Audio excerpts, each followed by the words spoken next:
Ready to go? Okay.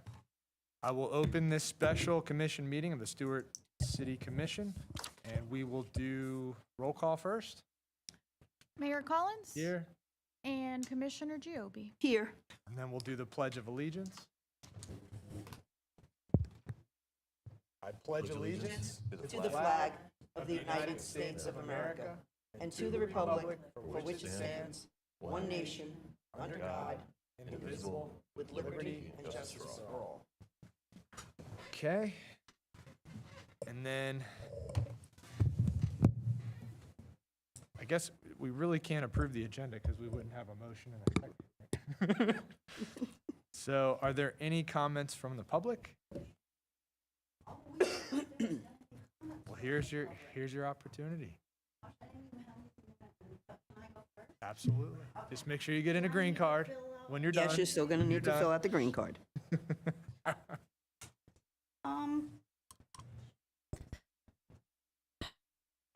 Thank you for doing this. I just noticed you, Mary, you're going to do this like for 4 hours. That's very nice, and we appreciate it. I speak for a lot of residents. We appreciate you guys. We appreciate your service.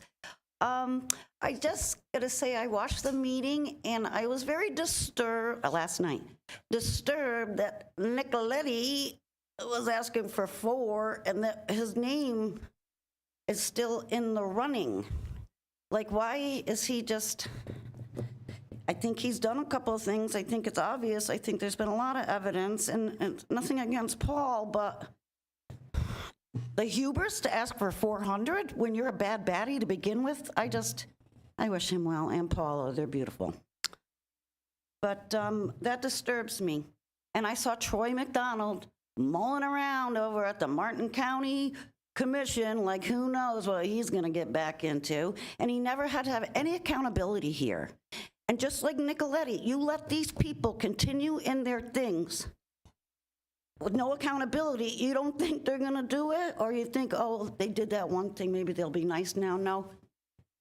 Snakes are snakes, and I'm not saying personally they are, but I'm saying the behavior.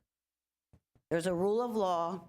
There's a good way to walk and a not so good way to walk. Our commissioners, I believe you too, walk in a respectful way. It seems like you're good people, you know, and you stand up for us. So I'm just asking that we don't just keep not making people accountable. They're going to go on somewhere else and do another bad thing. Unless God answers my prayer that they turn from their wicked ways. Thank you. Thank you. Any other public comments? Mayor, I have none. Yep. Just make sure you get a green card in. Get two.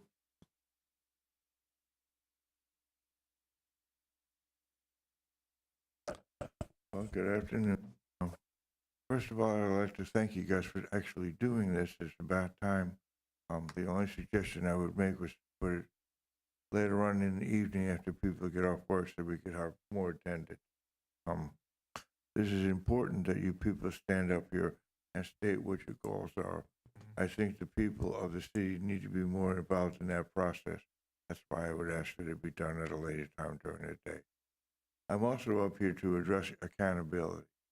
I remember last year at last year's commission meeting, I stood here and I asked you guys to investigate certain allegations that have been made. And I came to ask you today what progress has been made with that investigation, if any, and what's going forward going to be done about that investigation. These are some serious allegations that have been made about people and individuals and entities in the city behaving in a manner that is inappropriate to both the Constitution of Florida and the Constitution of the United States. Now that really should be looked into, and I'm just wondering how far along are we with that? So that's my question to accountability. Thank you. Thank you. All right, any other public comments? I have none, Mayor. Okay. You want to make a public comment? Come on down. No, just non-agenda items. We were just Non-agenda gonna items. open it up for comments if you have. 3 minutes. Come on. You can think of something, Frank. Set the tone. Yeah. Trying. It is streaming, so people can at least see what's happening. Oh. They might be on their lunch hour, they might be able to watch. Yep. So is this it? It's 3 minutes and I'm done for the day, or what?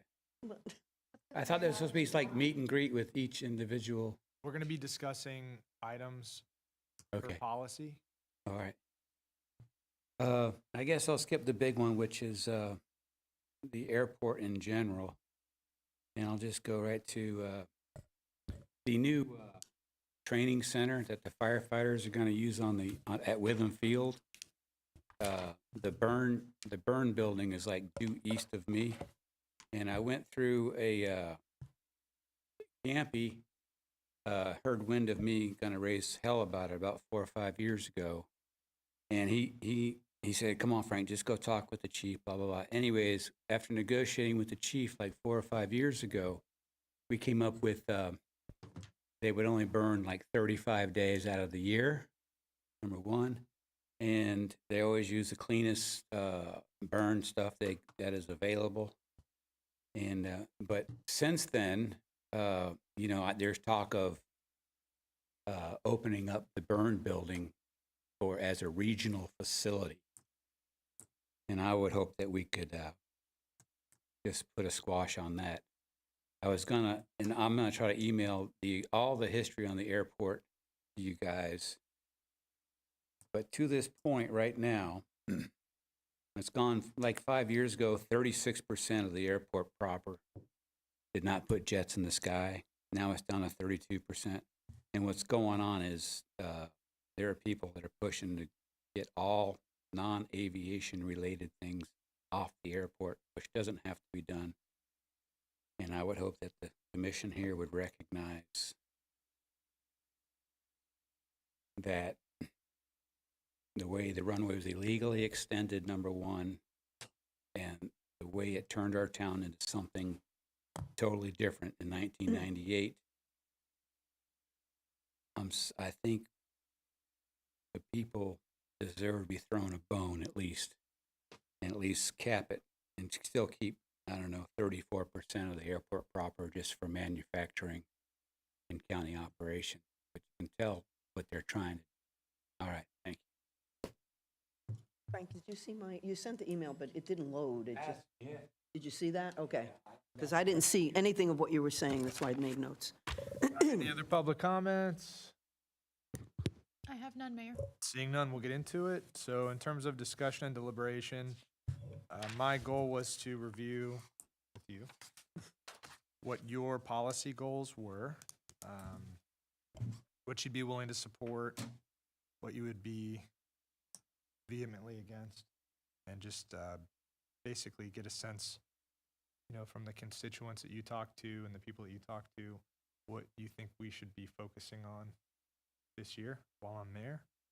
And even including like the CRA, what sort of projects or goals you would have for the CRA, and then sort of how you would rank that so I can collectively, get us doing the will of the people. Yes. Yes. So I would like to hear your ideas, and then maybe we can, I can share some of mine. We can go back and forth. I have a whole variety of topics.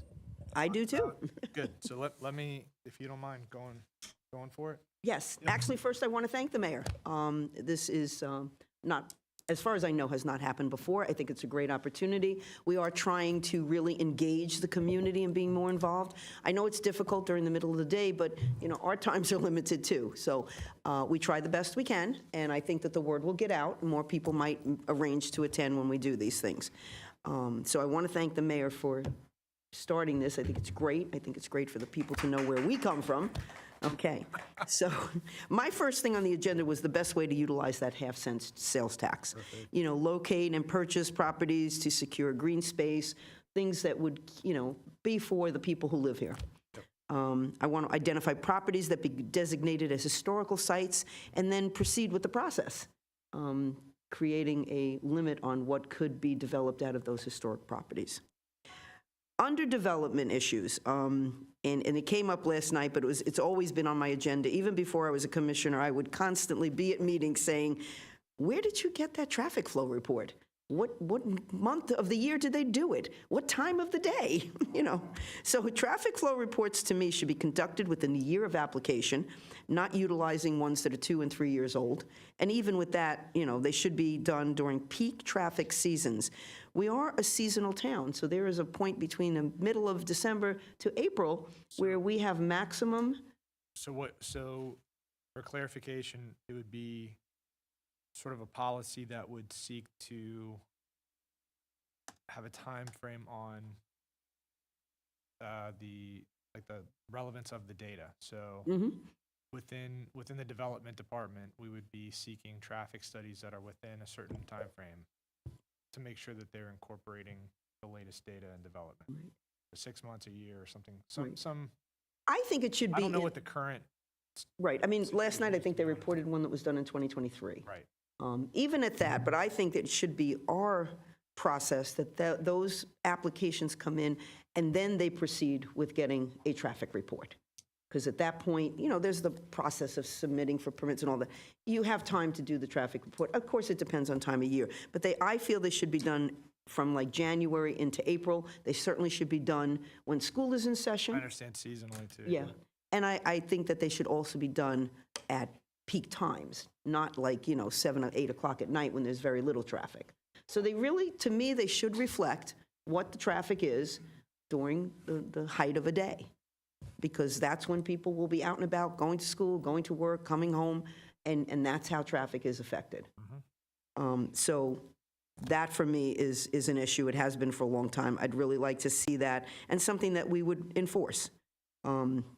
And I don't know, to be perfectly honest, sometimes I've seen a project take 3 years, so maybe we go back and have them do, you know, if they've reported something in 2026 and they don't start breaking ground until 2029, then that year that they're planning to break ground, they have to do another traffic report. The reason I feel is that within 2 or 3 years, we've seen it happen, we've seen it happen here in town, where 2 or 3 years later, apartments have been built, things have been built, and the flow of traffic changes. The broader conversation then is, can you even not approve a project because of the traffic? And the answer is no. You can't say no based on concurrency anymore. 2011, Rick Scott. I can't remember the exact time frame, but we used to be able to do that. You really can't point to concurrency anymore. I know. Yes. So the traffic study is almost a vestigial report in a way, as I understand it. I could be wrong, but not to interrupt you on that thought process. But I do think it's important to go back and make sure within development that they're looking at latest data, including the seasons, and including surrounding approvals. You know, so if we don't have a policy within the development process that sets that, we should. Yes, definitely should. I don't know exactly if we do or not, so that's something to look at. I agree. Okay. All right. The other thing in regarding under development, I put for us to reevaluate impact fees. Number one, I think they're pretty outdated. The other issue I have is that they are levied, or however you want to look at when the project is submitted. But again, construction sometimes doesn't take place till 2 or 3 years later. Lee, when do we review impact again? I know we did it maybe that second year I was here. Is it every 5 years? I don't know offhand. That's something that'll come back to Yeah. you periodically. It's every 3 years or 5 years, Okay. is you'll review residential Okay. impact fees. I can get That's an it. answer for you, but And that's when you'll raise them. I just don't know when that cycle is. And we could always potentially bring it up and review it. Is there any reason why not, Lee? Like, even if we did it a year before, if we decided that we wanted to review it this year, is that something we could do? yeah, I don't know the answer to that offhand. I'll have to get back to you on that one. Okay. Well, I'm thinking if the market reflects it, I mean, last year probably was a good time to look at them again because lumber was so high. All of those things were, It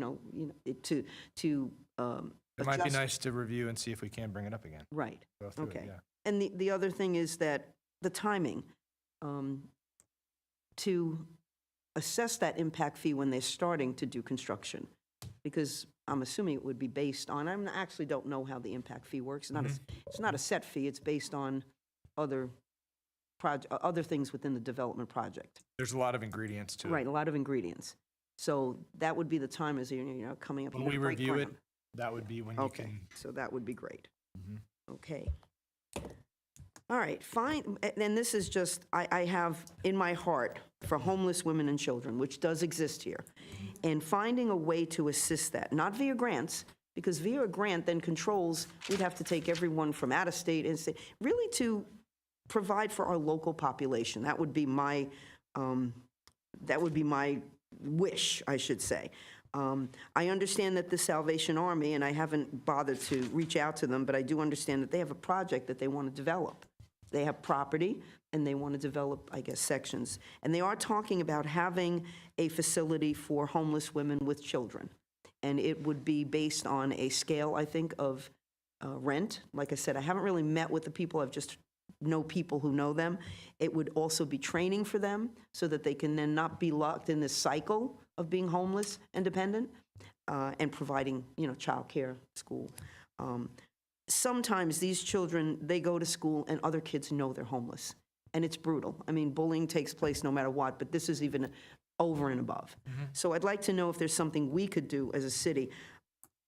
I'd like to, well, I think that would be in the CRA, and I know we're not able to use CRA funds, but it's my understanding that we could request to rewrite or add something into the CRA. I don't know how. Give me specific of what you're talking about. What do you mean? um, What would you like to? Well, I don't think that we could afford to actually build something, but could we be in a position to donate money to the Salvation Army for that particular facility? Wouldn't cover all the costs, but it'd certainly be helpful. Or maybe offer some sort of, I don't know, training or whatever. I didn't go any further because I didn't know what we were limited in, and I know we're limited, but I'd like to see if there is something we could do, some way we could help. I don't know that they have an application in for something like that as yet, so it's more. No, I think it's really idea. in the talking stage, and it's under, I understand it's in projects, like there'd be a shelter for men, a separate shelter for women with children. If that's something the commission overall would be interested in, it would be, as far as I can see, you would change potentially land use and zoning around that parcel to include, it would be multifamily or some kind of institutional mixed-use component like that. And that's in the CRA. Yes, it is in the CRA. That's what I thought, that's why I thought of the CRA funds, because we wouldn't have to reach out to any other grants in the state or the federal, which would then control That may, who that may be- utilizes the facility. That may be a good avenue if that's the direction you wanted to go, because there's probably even state funds. You could ask for an appropriation. It seems like the state's very open to giving money to those kinds of things, where there's blight or, but that's something to consider. So it's not just coming out of taxpayer money.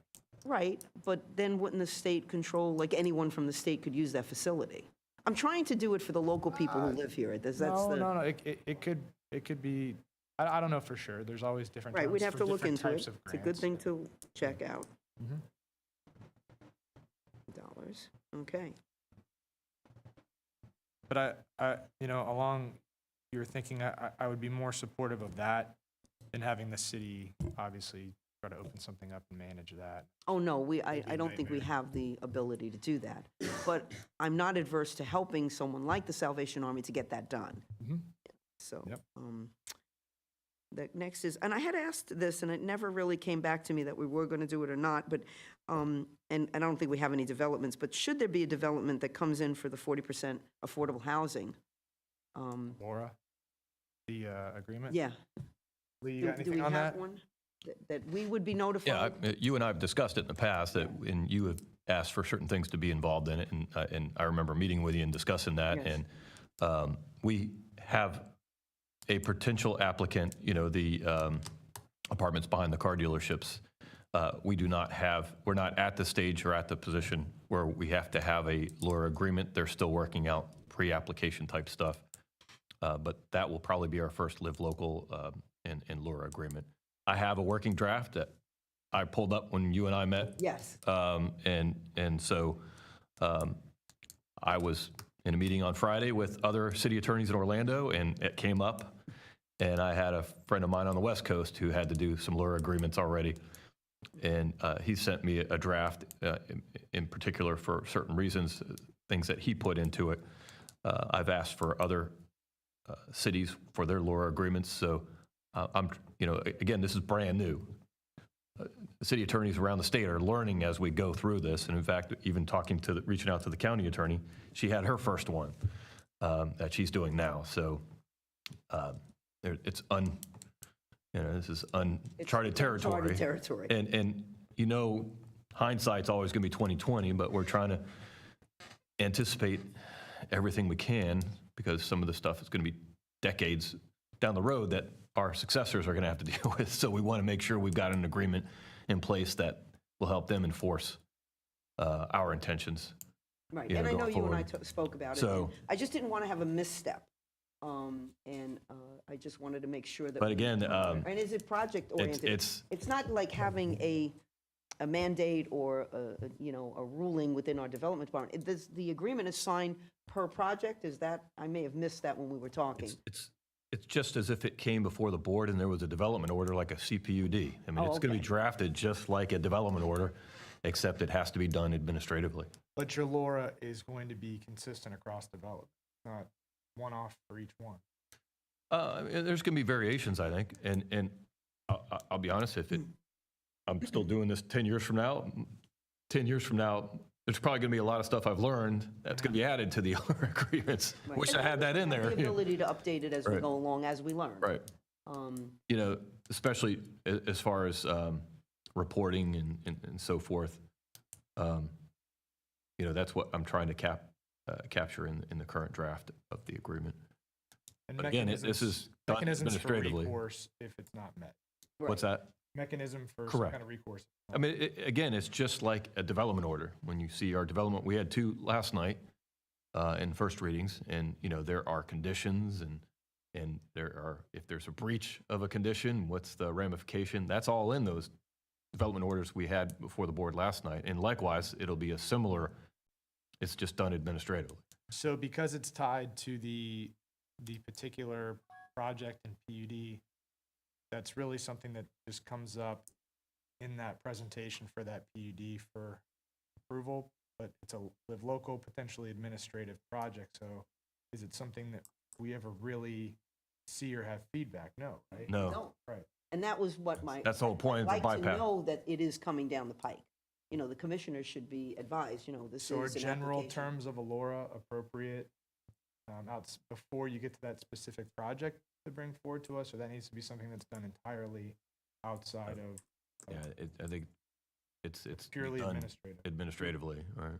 Mhm. And again, I've met with you on the LURA agreement that I had at the time, and I think that was a couple months ago that we met, but I've not finalized one with, the Edenmar Apartments yet, so, because we're not there yet. Okay. Do we even get a chance to review it? I mean, you can review it, but I mean, it's not coming before the board. It's supposed to be bypassed. No, I know that, That's but- right. It may not come before us. We may not have an option to be able to talk about it in public. But we all get emails and we get calls. I don't want to get a call from somebody. Did you know they're building such and such? Yeah, And I'm I'm sure blindsided. you could Yeah. ask Lee for a copy of it. Yeah. Right. But I'm just saying, when it does happen, if there's a mechanism that they could just shoot out an email saying, we've been, a live local be in a- application has been Would it be submitted. inappropriate for you to present to us once you have that crafted, not for approval or discussion, but as a presentation? I think it'd be better to be one-on-ones with the city manager, to be honest with you. Okay. And I'd be happy to do that with, Right, no, you were happy to Got sit it. down with me and explain Right. all of it, Okay. But as we keep going through this, it's a new process for all of us. We just want to be ahead of it and not catching up. well, whoever the city manager is, that person, something big like a LURA agreement with Edenmar over a few hundred, I'm sure they're We're gonna they're talk gonna be about it. alerted. we're gonna talk So, but I'm not in your one-on-ones with the city manager. Occasionally I am, but so I don't know what you guys discuss, but I assume that would be a topic of discussion For that one, we probably will. And I Whoever would say, the city probably man- for that one, it would be beneficial for you to be in on that conversation. Right, and, you know, that, especially as we have the interim city managers, because they're not up to speed a lot on the development stuff. And, you know, you're also free to discuss with the development director on some of this stuff as well. I mean, In like, you know, in connection with this is the, and I was originally told when I asked about it that we don't do that. But I found out through my being on the Martin County Business Development, and I happened to say it, and I was corrected immediately by the county saying, oh no, the county does that. So we can do it too, which is to monitor, somehow keep track of the fact, you built this on administrative approval. You said you would give 40% of affordable housing, but who knows that? Who's in charge of that? Who's keeping track of it? You know, they could say, well, you know, we haven't rented any affordable housing, or we have rented 10%. We have no idea in the city. In the county, there's a mechanism they have in place to That keep is the track of law. it. What's the law? right, I've spoken to the county attorney, she's doing her first LURA agreement, so they're doing it now. Well, their city manager, or the assistant So- city manager, seemed to think they had that process all in place, which is what I was told, so. Maybe not on Live Local, but, you know, other, No, it was based on that 40, it was basically the 40% affordable housing, which is Live Local. That's how they're doing the administrative. well, my understanding is county attorney we discussed within the last month or so, she's doing her first LURA agreement. Okay, So great. I don't think they've been doing it. And she and I were discussing, because we were discussing, you know, terms you want to put in the agreement. Okay. We obviously want to be consistent, being that we're in the county. Yeah. Yeah. But like I said, I was meeting, not on this issue with city attorneys, because I'm on a committee with other city attorneys throughout Florida, and it came up, hey, how you guys doing the LURA agreements? Right, yeah. Well, I'm glad everybody's talking about it, doesn't, you know, that we're not Right, and I- blindsided when it starts to happen. And Thank you. sure, Okay. So I want to continue to find ways to engage the public. I think we have seen more participation. I think that's great. I don't know how many people watch online. Of course, middle of the days are a little difficult.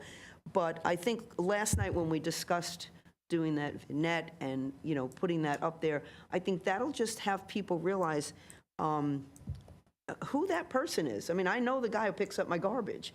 You know, I know Jose who comes around and fixes the gate. You know, so it's really nice to get those personal feelings toward the people who work for you in the city. And it makes you realize where your tax dollars are going. And last night, there was a leak.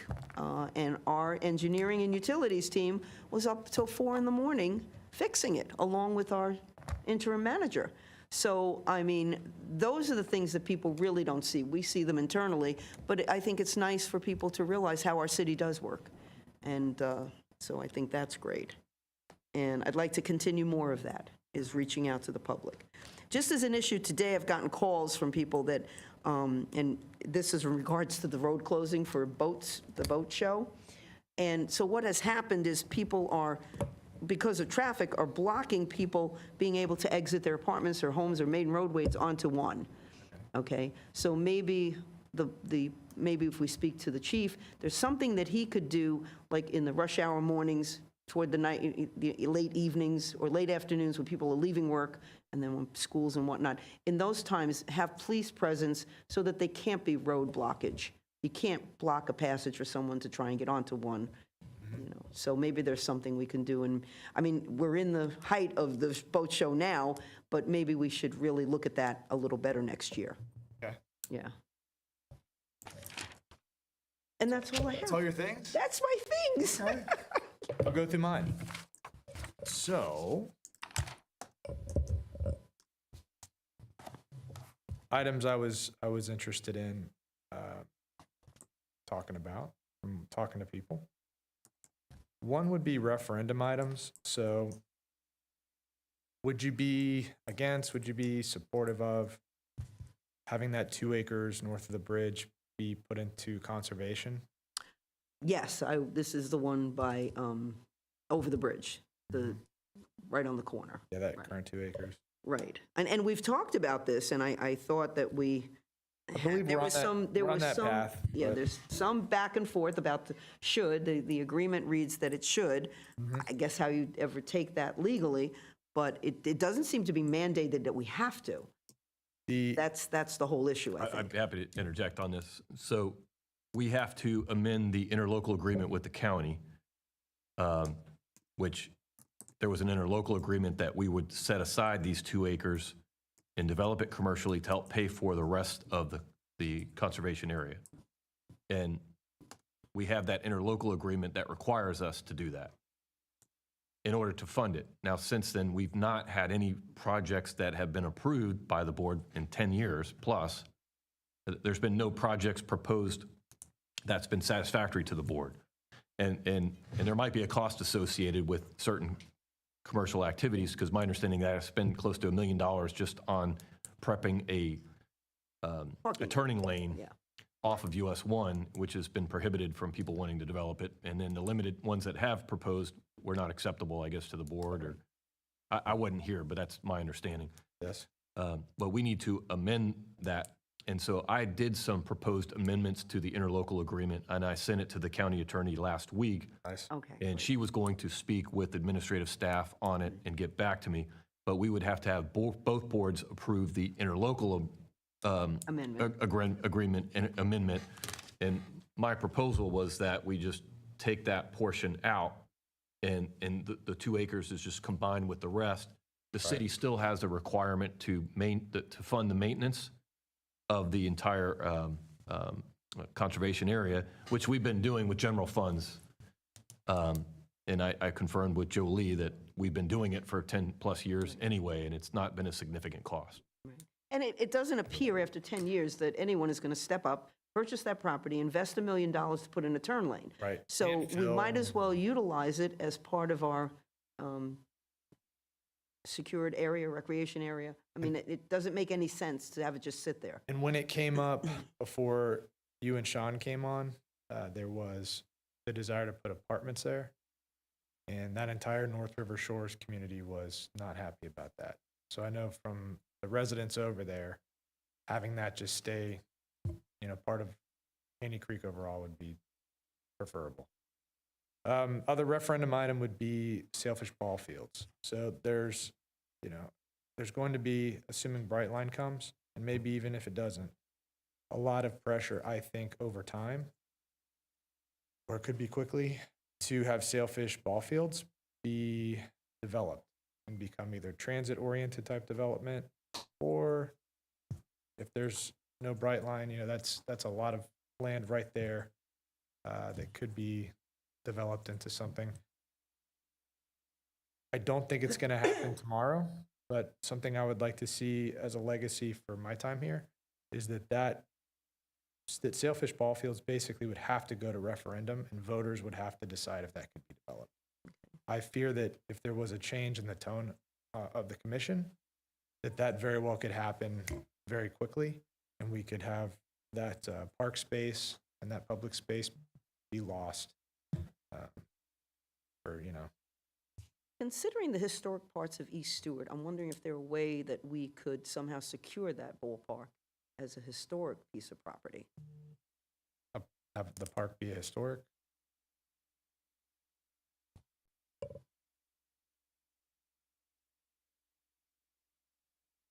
mean, East Stewart has so much historical presence that maybe that might be a way to do that. And if we couldn't do all of it, we could at least maybe secure part of it. But if you just had to go to referendum to be developed, I don't think anybody votes for that. No, I don't think so I either. think that hedge, and even if you made it historic, there could probably be some kind of workaround. Oh. But Build if historic it had- townhouses, right? Having something go to referendum is the strongest hedge to protect from off the rails politicians. Okay. Would you be supportive of that? Yes, absolutely. The thing, and I don't know if it pertains to our local referendums, I know statewide, we cannot really either pro or con an amendment to the state constitution or anything. Is that also, Lee, would you know if we're restricted here in the city for that? Like, we'd like to be able to promote the referendum, give, I mean, it has to be worded correctly and let people know what that referendum will do going forward into the future. So, I mean, would we have the ability from the dais, from the city, to be able to promote that referendum? Well, the referendum language would have to be approved by the board. Okay, And so there would be language that they vote on, and then there's an explanation. You know how when you get when you vote on something, there's the actual question, and then there's an explanation. And so there would be two components that would come before the commission. okay. But you cannot But that's what I'm saying. we- advocate for yes Right, or we no. couldn't advocate for the amendment, before it goes on to the ballot and then, a pro and a con. You can't yeah. lobby. You Right, can't right. You lobby can't for it. lobby or advertise. Right. Oh, correct. okay. All right, so But you can. we just have to word it properly. Yeah, and I agree with you. I think that most people in Stewart would not want to see that developed into Right. sailfish. But I worry, Townhousing I or worry a something. bright line goes there and all of a sudden the tone changes because it's so valuable. Well, considering what happened in Fort Lauderdale, Brightline might just sell it. With regard to Brightline, one of the other concerns, I've brought it up a couple times, but would you be supportive of reviewing that parcel and the parking implications, specifically the courthouse parking requirements, and how that combines with Brightline taking up that parking? And you would be supportive of Oh, taking a absolutely. look at that, right? Um, Okay. I'd like to do a deep dive on that before anything gets approved, so it doesn't look reactive. Well, I don't know, considering that they're in litigation with FEC over the rails and all the other things that are happening, I don't know that, but I believe we should do a big, a deep dive and make sure we're prepared, should they somehow find funding to be able to go forward. It was brought up last night by Luke Latham, but the Willoughby extension, Mm, are you supportive of bringing that up for conversation, potentially for a no-build letter to the MPO or FDOT? I would like to As an do item. that. As I mentioned last night, I had been keeping in touch with two of the main people on that FDOT program that have been dealing with it for a couple of years. They have since been removed. So, and then, I shouldn't say removed, they've been replaced. I don't know if it's part of the process of FDOT, they're just moving them on, but whatever it is, those people who know the history, have worked with the community, they are no longer there. So now it's starting a whole new relationship, and I'm going to reach out to the two people that I do know and ask them who replaced them and what is the contact information, and start to do that. But I do believe that the no build is the way to go. In terms of spraying and pond management, we had Joe Gilio. There was a pilot program at the Poppleton Creek Pond. Joe Gilio did a whole, different sections with different types of management, in terms of mechanical weed removal, spraying, interplanting, and he provided those results and made recommendations, and then kind of died. So I don't know if internally there was a lot of support, maybe not from the board, but in management. Yes. So what I wanted to see is if you would be supportive of looking at next steps to avoid spraying, whether it be a real look at what the cost of mechanical removal and interplanting might be. Right. And I think that he has also, he has new avenues to review. He's did a presentation here in this room, and people attended. I attended. I don't remember if you were there or I not. wasn't. But he's just keeps coming up with new ways to address the problem. I think what happened the last time is, I don't know where it died. I think several of us were in support of having a forward. He made a recommendation to leave some things and see how they went. And then the next thing I knew, the office gave a contract to someone. So you would be supportive of taking a look at that and his recommendations and looking at Right, looking at them mechanical again, interplanting? having him see what might be upgraded at this point, because he has some new avenues he's exploring. So this was something that I wanted to discuss too, is the rate increases for staff. So one of those really dramatic changes that can happen in our budget comes with the COLA increases. is pretty, it's not, it's not anchored to anything tangible, whether it's truly cost of living based on CPI. It really is at the discretion of the city manager, what the overall staff, including us, the rate increase is for that step each year. I was not fully aware of this, but over that last 2 years, we had 7% and 10% increases respectively each year.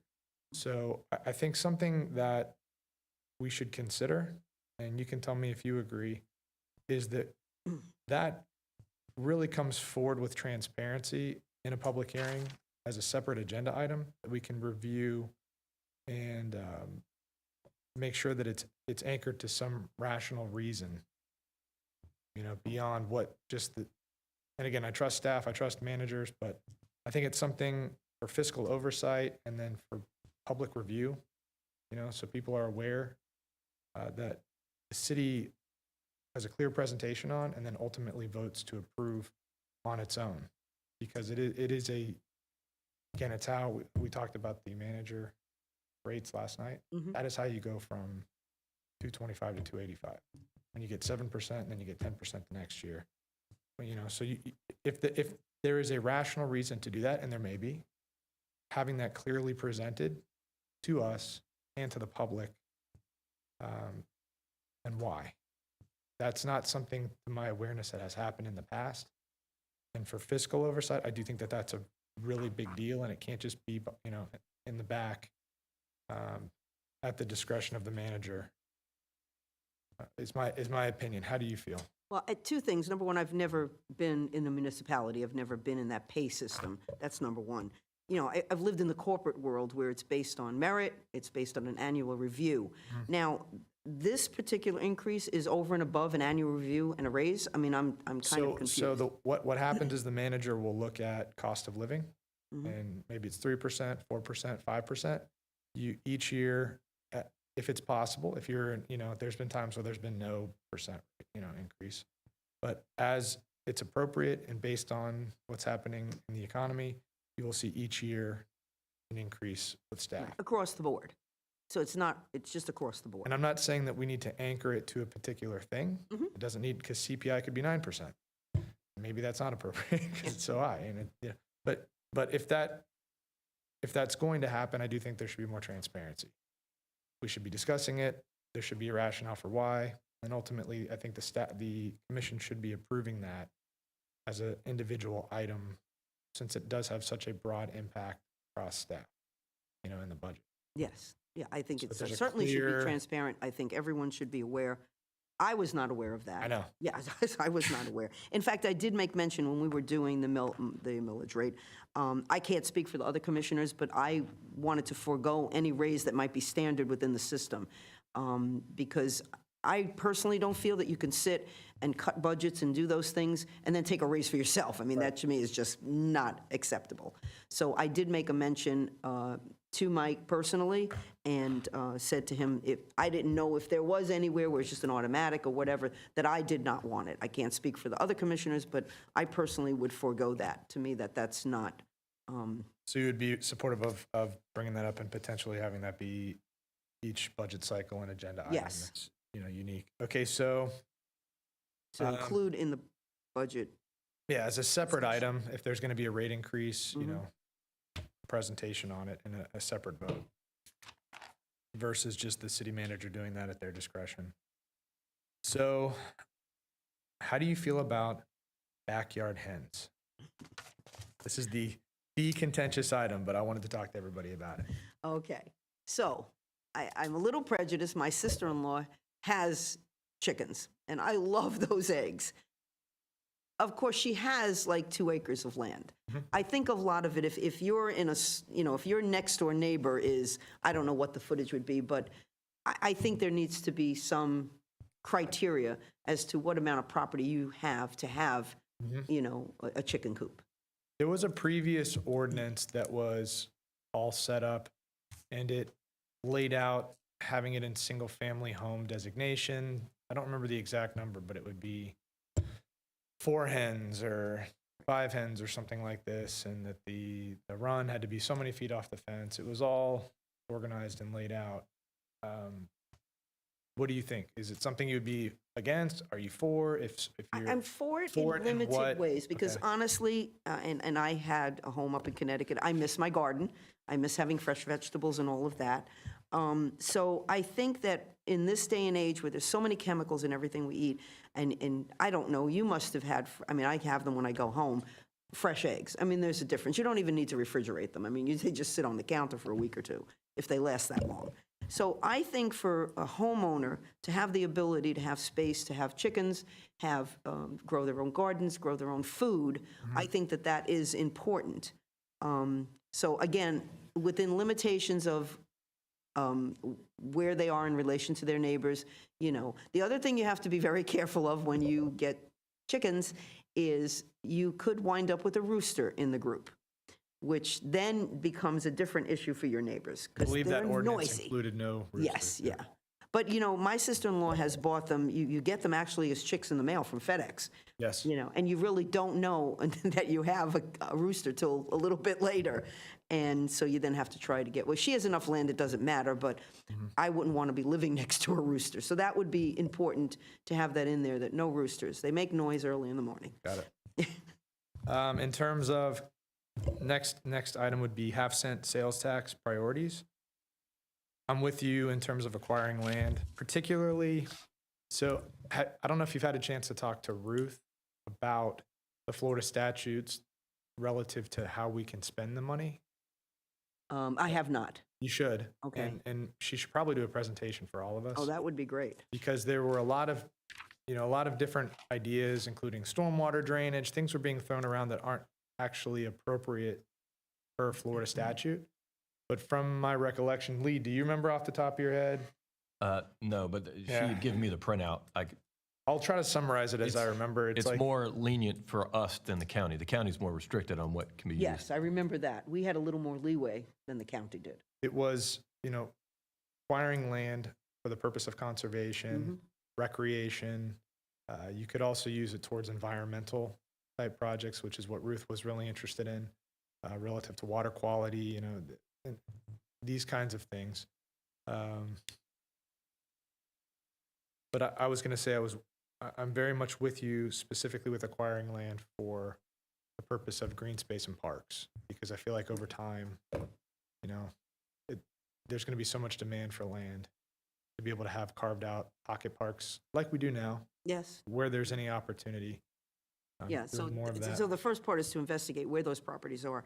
But I like the fact that we could utilize some of that money for environmental and water quality. I think that's great. And if Ruth is amenable, I think that certainly if she can put together, I mean, you obviously talked about it. We've been talking about other subjects, her and I. I think she might be planning on doing a presentation for us. It just didn't come up last time. Okay. Maybe next time. I'm not sure. Yeah, whenever, I think it would be good for her to include what options we have to utilize that money for, if, water quality, environmental. That would be great.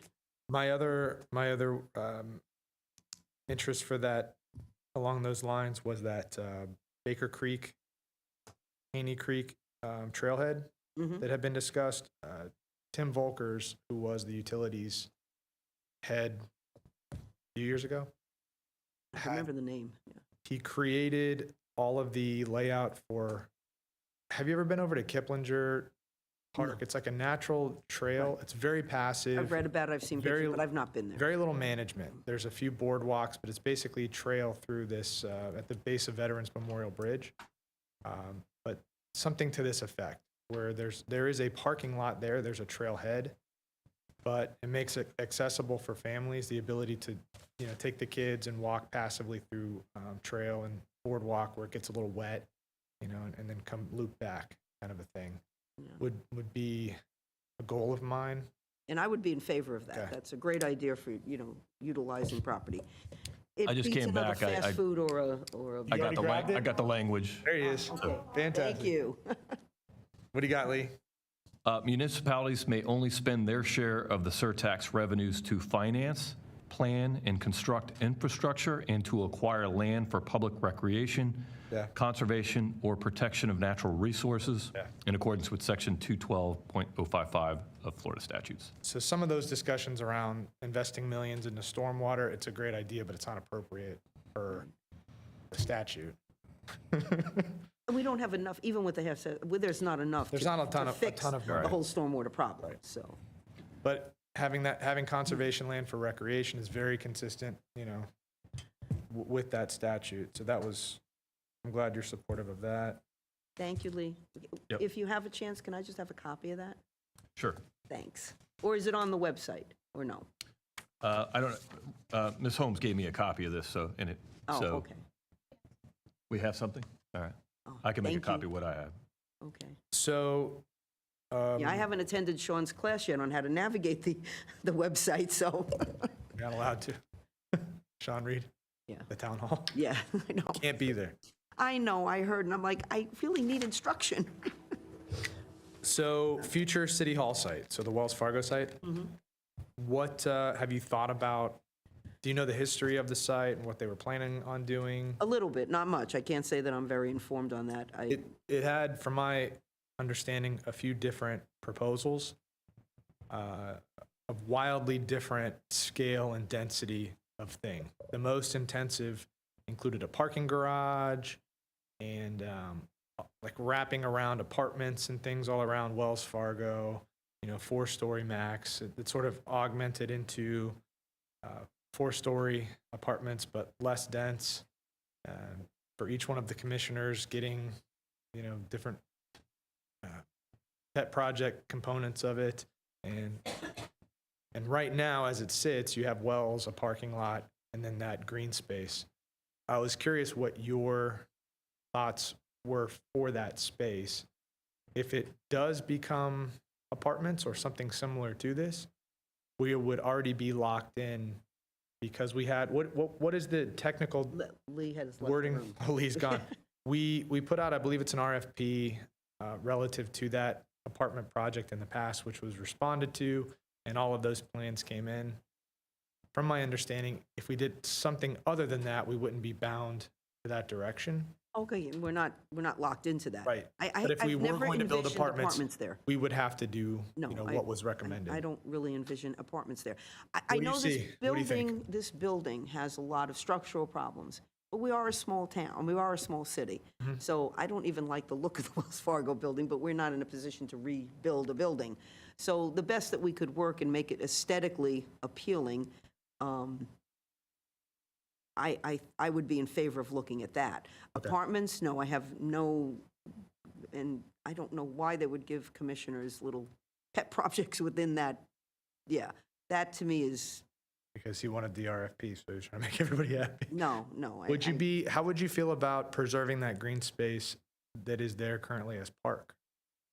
So you have the Wells Fargo site, you have the parking lot, the surface parking. Having that existing green space where we knocked that building down sort of be an extension of Memorial Park. What do you think?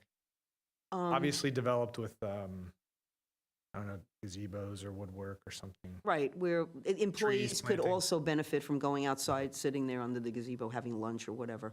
I think, yeah, multi-use for But that, also to hedge it from becoming, right. An apartment. Yeah. because, Yeah. and because right now, you have 3 slower growth people up here, but that's not set to happen really until like 28. So very well you could have a batch of humans come in here that wants to build apartments. Right. So if you How do we stop it from being an apartment? I'm all in you favor would of it being you would green have space. to decide what it's going to be. Okay, so. You would put it, if you wanted it to be a park, you would designate it as a park. If you wanted it to be townhouses or a commercial, you would Right. put out an RFP for that, and you would move forward with it before. Okay, so I like that idea. As far as the parking, it would also be parking available for people coming to downtown, and there's always parking Correct. problems. So there would be parking that then benefits the community, a Yes. park that benefits the community, and making it so that the employees benefit from that. I agree. Yeah, I like that idea. So, if we could move that forward to get, a sketch and what we'd have to put together to do that, that would be great. So less intensive development. Yes, less intensive. And There was discussion about a parking garage, but I think you have enough surface parking there that could serve Memorial Park, even the amphitheater. Especially if some of the parking is retained behind the courthouse, for larger venues, without having to have a garage there. Right, and maybe make the parking, I mean, I've been to places where it's open parking, but there's, I don't know what you would call them, there's a little bit of a, I'll have to take a picture the next time I go. There's a little bit of coverage, it's more aesthetically pleasing than looking at just an open parking lot with striped, So beautification and. yeah, oh, thank you so much. Thank you, Lee. Thank you, Leah, appreciate it. Right, so something that aesthetically will look nice. Some shade trees and. Shade trees, the next time the last time I saw something like that, I'll take a picture. I like that whole idea, because it's not just you're walking into a blank area with it's all, the spaces are marked out, and it's just not appealing. We can make them much more attractive. Okay. And then on that line, I'm a little concerned about what happens to this building. But we're on. That was going to be my next Oh, question. okay. Yeah, you're We're there. right on the river. This is it would just almost be a continuation of what the community has now. So right now, I'm on the Main Street Board. So we had asked. Oh, good. Yes, we had asked Candace to host a presentation in the near future as she gets some of the information about, plans and current and maybe past plans for what we're going to do here. And Okay. those plans have ranged in scale from very minimal all the way up I've seen some of those Okay. plans. Yeah, I'm not, yeah. to hotels Hotel here and and fly walkways and- bridges yes, for no. Brightline and things like this. So generally, what would be your vision for what happens here? Because that can help even Candace. Part of me wanting to do this is so she can listen and have that, Okay. And I'd have to think about that, because, yeah, I think that there are things that we can do that when someone comes downtown and they take that little walk and they wind up walking behind us, it would all be incorporated into open space, or maybe, again, gazebos, things like that. I agree. Where the community benefits from it. There were discussions about extending Osceola Street, and having sort of the commercial that's over here, extending this way, more when it was Brightline. Like, it was possible Brightline would be over here. But I think short of anything other than park space and, Yeah. woodwork infrastructure around here, I think people are going to Display lose. of beautiful artwork. I You need mean, to have, almost to your point over at Wells Fargo, having the parking lot be beautified and nice, but not losing your surface parking. Anything other than that, people are probably going to lose their minds, Right. Yeah, I've seen some of those. I was like, what? When I saw the one with the hotel, and I'm like, no. I mean, we can't be, just from the water level, we Yeah. can't be adding, hotels, bathrooms, flushing. You're right on the St. Lucie River, which is already diminished and having problems, so we don't want to add to that. But I like that idea. I think we got through all my stuff with a minute to spare. Yeah, I see. Eula's here. She's waiting.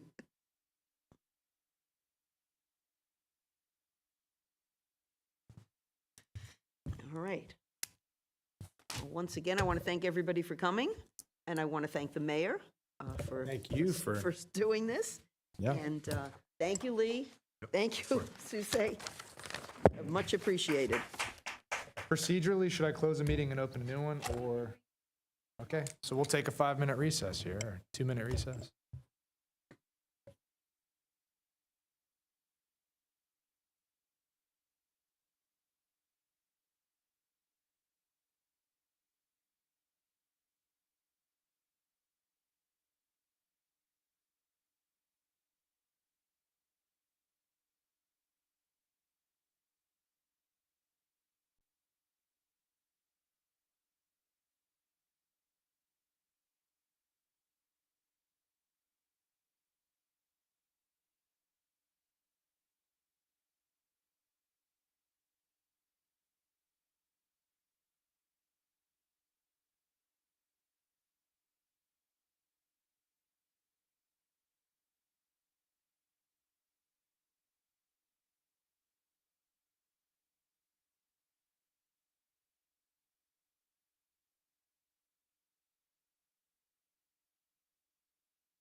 Mayor Collins Here. and Commissioner Clark. Here.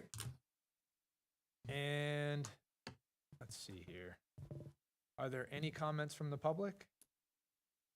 I have none, Mayor Collins. Okay. Let's get into discussion. Okay, good. So you've done these meetings in the past, so you're Yeah. familiar with this. My purpose is to get a sense of your policy goals for the next year and, what your feedback is from residents and the people you're talking to for what priorities are, CRA included, whatever you think and how they should be ranked so we can get as much done as possible.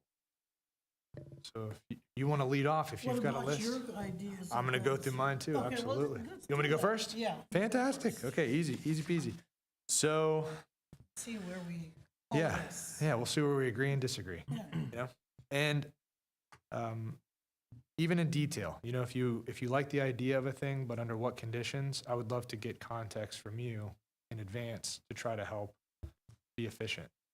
Okay, so referendum items, that's where I started off last time. I'll give you there's two things that I was interested in, and then if you had some, Okay, let me write that down. Yeah, 'cause you could fire I had off. an idea about trying to ask, Yeah. of course, Jolie's isn't here, but I was gonna ask about, where we are on the quote-unquote fire tax, and if that needs to be updated. probably, and, yeah. That, and of course, we've always come up with, there was an issue on referendum item with regard to, the leases for the, anything that has to do with the waterway.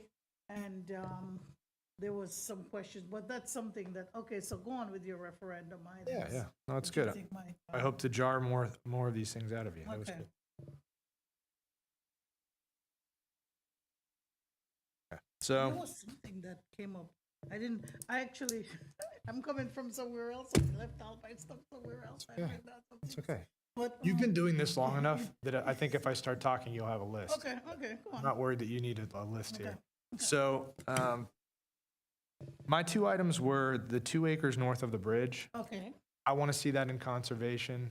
Would you support that? Are you against it? If you would, are you okay having that go to referendum? If not, I I support understand too. conservation. I know the last time we talked about it, whether or not we would have a couple of paths into it, whether it's off of, which is it, Baker Road, right? Yep. Boulevard, one of those roads. Yep, exactly, And Baker. then maybe US 1 and how it works, whether or not there was, and, That US behind 1 the parcel 2 acre. would be just sort of stuck into the rest of the Haney Creek without being developed. And then on Baker, which two separate things, but on Baker, that would be a trailhead into that park as yeah, and that was the issue. like about Kiplinger, the- more of a passive, natural, very little infrastructure and management type. I know, in the past, I've very much supported trying to do housing there.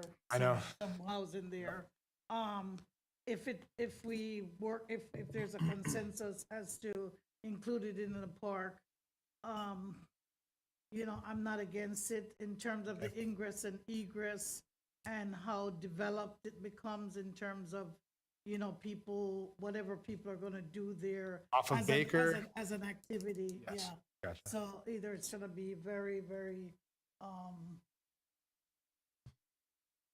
prosaic park where it's just. Very- based on yes. Meditation, walking, nothing. Have you been at the very Kiplinger Park active. at the base of Oh, yeah, Veterans oh, Memorial? yeah. I've Something walked like it. this. I've walked from Kenner Highway all the way to the river. I do that through. Where you through have the that parking woods. lot, Yeah. but there's not a bunch of infrastructure. It doesn't need to be constantly updated. It's very light. I don't think they have a bathroom at that parking lot. Correct. Very light. But somewhere where families can access that land, where right now you can't. It's sort of, The only thing, and it probably doesn't have anything to do with that particular spot, but on the other side, going into the entire Haney Creek, correct. where we had done the dedication when Commissioner Crosskopf was on the commission, Yes. the parking, there's no no parking. parking. Right, so There's no that- parking. So if we're gonna do something, it has to work together in concert. Exactly. And try to get it and have the orientation be whether the focus on the parking is gonna be there, and we kind of create a whole new mapping for that park and. Awesome. And have it where people know and are able to know that this is like our little urban forest and we can do something there. Got If it. that's what we want to do. So, You would not be opposed to looking at that. if it comes up, yes, I'll consider it for conservation. But like I said, I was all into doing housing there. I know that it was, wanting to lease it because we need to have money in order to maintain the park. Those are questions that have come up. Yes. And more is gonna happen in that area, especially because of some potential issues with the county when it comes to police, fire, all that stuff, and Windermere and all that. When we have lots of activity in that area, where we getting the money from to pay and to cover this kind of stuff? And that was one of the issues, was to try to use a 2-acre parcel to do something so that we can have some money to, use some of that to maintain. But if that comes up, what do we have now, like 8 acres or something there? I don't know the forgot how exact much it is, acreage. but okay, all right, because I of know all Tim the- Volkers had, it came in one of our presentations when we were talking about it. Tim had come up, particularly using the ARPA money. Mhm. One of the options, on our menu of how to spend that money was that trailhead entrance off of Baker, Mhm. developing that, and the expense associated. So that, doing that would fall within the scope, as you'll see if you look at the, what Ruth The provided. thing that Ruth, okay. That falls within that scope of what's allowable with the half-cent sales tax. So Okay. recreation, light infrastructure, conservation. And for context, philosophically, there's different viewpoints on what to do with green space. Not to turn it into a right versus left thing, but it seems like, one side of the fence is having green space, having trees, a space for gopher tortoises for the sake of the turtles. I would say I'm more on the other side of the fence where I'm very much for conservation, but so that people can appreciate it. I want my kids to be able to have a trail to walk down to see the gopher tortoises. I don't want to just create Have it these. just completely wild. Right. Just for the sake of trees, like if people can't appreciate old Florida, does it even really exist? But from conservation versus environmentalism, I want it to be conserved, but a passive park, so families and kids can. And this might be going into the weeds on Sure. that particular thing, but I haven't actually walked that particular area. So 'Cause you other can't. than it being swampy and so Yes. on, I have no idea if there are any, you said old Florida, I was thinking, Yes. they're like no big oak trees with, hanging whatever on it. So I'm not sure exactly what's in there, that if a path is cut, how nicely things will be, or if we'll actually have to plant some trees or whatever in there, because I think a lot of it is wet. There's some, Some of it, from my understanding, and I could be wrong, a lot of it's upland. well, on the edges, I guess, where it goes into the wet. Where it Yeah. joins Obviously, you the- wouldn't be the going deep creek. into to that Yeah. watershed, water flow. Well, that's right, because the upland area would have been where we would have wanted to Correct. put any housing or anything like that. But where Or there's the commercial. ability to have trail, so you Yeah. can access it, would be nice. Okay. My second referendum item would be sailfish ball fields. So hear me out on this. I'm concerned that if Brightline goes in, that there very well could be a lot of pressure to have that become transit-oriented development, mixed use. I think it could put a lot of pressure on the ball fields to become archaic. And so what I would like to see, and tell me what you think, is I would like to see that it goes to referendum Or to stay like that. for it to, if it's going to be developed. Basically, the people, if anything was to happen to sailfish, it would have to come through referendum. Okay, well, so Would you we had, support yeah, that? when we had tried that before to do the hub or to get some housing there, there was pushback on a lot of Correct. people because of the history of Sailfish Ballpark, but we haven't said, set it aside, don't disturb it or do anything. So with the public input, at least, the public that we have for the next 5, 10, 15, 20, 30 years, whatever, because things change. So that might be something, and I know that that is not a part of trying to maintain that East Stewart community, so to speak, because it's north of the original East Stewart. So it was never a part of that, neighborhood thing, but that doesn't mean, and it is a little no man land, so to speak. We have the county property there with the courthouse, and then we have this property that's ours, and it's sacred in its history for a lot of people. And so if we put the only issue was that it wasn't being Managed. used fully and managed by the city fully as a recreation area. And we just had the North County Little League that was playing the lease to be there, and it was very specialized use and very specialized times.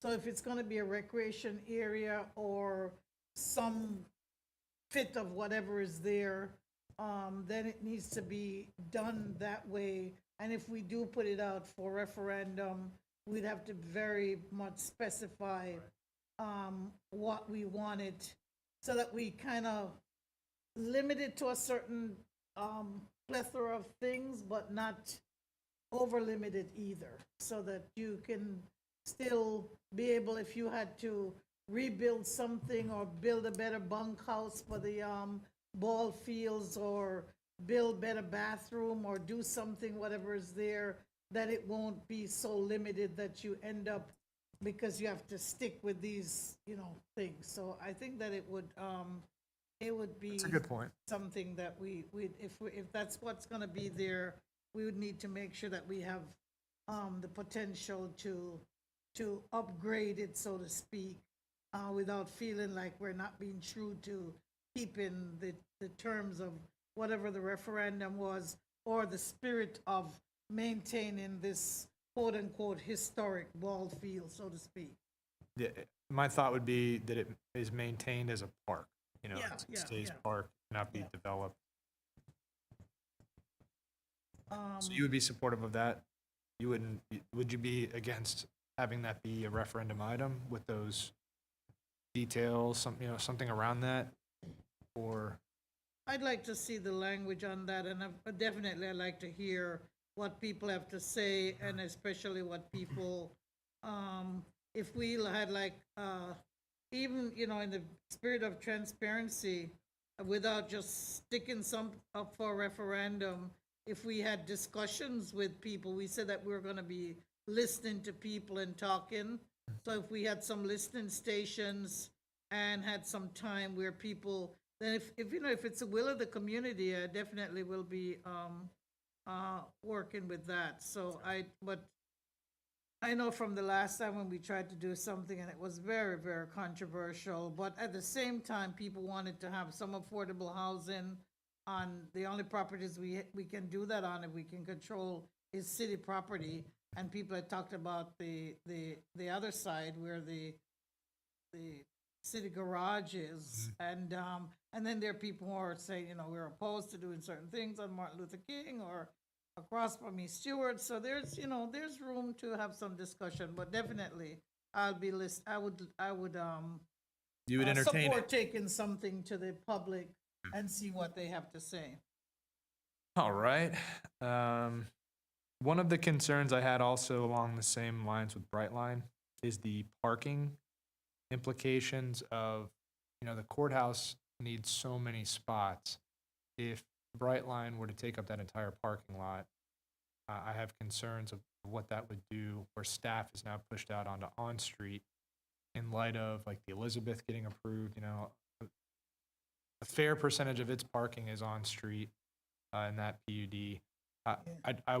I'm wondering would you be supportive of bringing forward an item where we could really take a look at that versus avoiding it potentially, is how I might characterize it, really looking at Avoiding what? Avoiding it. bright line or parking? The parking implications of Brightline going there, Okay. looking at the required parking from Brightline, the parking requirements for the courthouse, and making sure that to the extent that we can, if something is going to happen there, that it is adequately parked. Okay. Would you So- be okay with? So with regard to the courthouse, county, they've been there a long time, the courthouse is there. I think that the courthouse property has more than enough parking for ordinary court days and ordinary events, or at the courthouse vicinity and even including our Memorial Park. So I think that parking, to me, parking is adequate because it's constantly revolving and changing. Before you commit to that too deeply, can I bring one more If point? you have numbers and stuff that, Considering that we are in the process of building a 1,500 person that's amphitheater, 1,700 or something. Yes. Okay, to have adequate parking, same thing. I think it's the same you, thing. you still I feel think it's that sufficient? on weekends and evenings and overflow and people parking along the street, and that doesn't mean that it wouldn't be nice to have a parking garage for these kind of things. But even so, when you're looking at the, what is it, 240 parking potential for the Bright Line, if the county, if the parking area is built there. As far as I can see and remember when we looked at that, was that the parking would stop, it would not take up the entire area. Because I see Bright Line more towards the lumber area. I don't even think it comes all the way down to Erneston, but I have to, because if the train thing is there, supposedly the length of the train that would stop here, if we ever have that, it would be between, let's say, East Ocean and Martin Luther King, and it would be probably the length of it. At least that was what was given, what I looked at when we studied that. And I didn't see the parking, all of that parking space on that side of the courthouse being used up, and especially if you have a parking garage. I know how you feel about Bright Line, There's but no garage though currently that's a right, part right. of that But project. if the option, if that ever came up, there would be a parking garage. There would still be flat parking, and I left my briefcase under the bed, sorry. I It's on wish the other side, I think. I had found it and gotten all the money. It says no money. No, I don't see Oh. anything. I don't see anything, Laura. You sure? Uh-oh. The case of, I've watched a lot, Did you go upstairs? case of I the may have. disappearing Yeah, I thought I briefcase. threw it under the, okay. Go check Well, inside. actually, I left my pocketbook, I don't think so, I'm gonna go grab that. No, look in the car. Okay. The reason I thought I did was Uh-oh. Oh, okay. sorry, guys. Okay, sorry. So yeah, go on, tell me about why you this is in line with referendums, you want to do something? No, this wouldn't be referendum. This Okay, is okay, more, all right. my angle that I wanted to go is really taking a look at the parking situation more holistically. So, so Brightline would be set to take that entire parking lot Okay, I didn't, I. in its didn't entirety. think That it would they don't have any, entire- they don't have any garage proposed. So what you would be looking Okay. at is the station effectively that's over the what I thought. tracks, but that entire courthouse parking lot would become Brightline parking. So with that being the case, that is going to force that Brightline parking out onto on-street. All of the courthouse parking would effectively become on-street parking. Would consume the on-street parking. And, right, part of the consideration too is if that's the case, then you're not gonna have parking availability in that courthouse area after hours for the amphitheater, right, from behind. Do you get what I mean? So, So that's why we need to coordinate, and to me, But if I Bright- think that we need to coordinate and work to facilitate Brightline and work to facilitate parking. That's what I think is my answer. yeah. But I know that we're not working with the county right now on. But on assuming that. Brightline does not let you use their parking lot for events, which it's a paid parking lot, and maybe they, maybe that will be filled with Brightline patrons, right? Mhm. Assuming that, if you have that 1,500 to 1,700 person amphitheater, Mhm. right? And that really creates a lot of pressure for parking when you lose that availability of parking to Brightline, both in terms of staff during the day, right? People coming to Puzzatari's to get lunch or anything in that area will now be consumed with courthouse staff that got there early in the morning, and presumably it would be paid parking. I'm assuming you'd have to do that you lose all of that available parking, and a lot of that parking is in front of the Elizabeth proposed location. All of that on-street was calculated into their PUD. Yeah, I don't. So it seems like we're like double, triple, quadruple dipping the same parking spaces for a lot of different things, hoping that, depending on the time of day, depending on the season, that those uses won't overlap and that they'll somehow magically be parking. But I'm really concerned that there won't be once we give up all that. So what I would like to do is holistically look at that, because if We can look at it. you would be, We can look at it. you wouldn't be against looking at it? We can look at it, and the other thing to look at, you mentioned the Elizabeth, is that when we How many of decide those to move spots- fully into Wells Fargo, I mean, are we going to, the courthouse is right there, it's a busy place. We have said that we wouldn't put up, parking garage in the past because it probably wouldn't pay for itself for the millions you put in, 15 to however many millions to prepare a parking garage and get it ready, and then you may not have it. But if we decide, whatever we decide to do at the Wells Fargo property, Right. there could be the potential that we could do it and make money off of it on that property instead of doing the multifamily, which was supposedly going to be there. But that would be a city venture.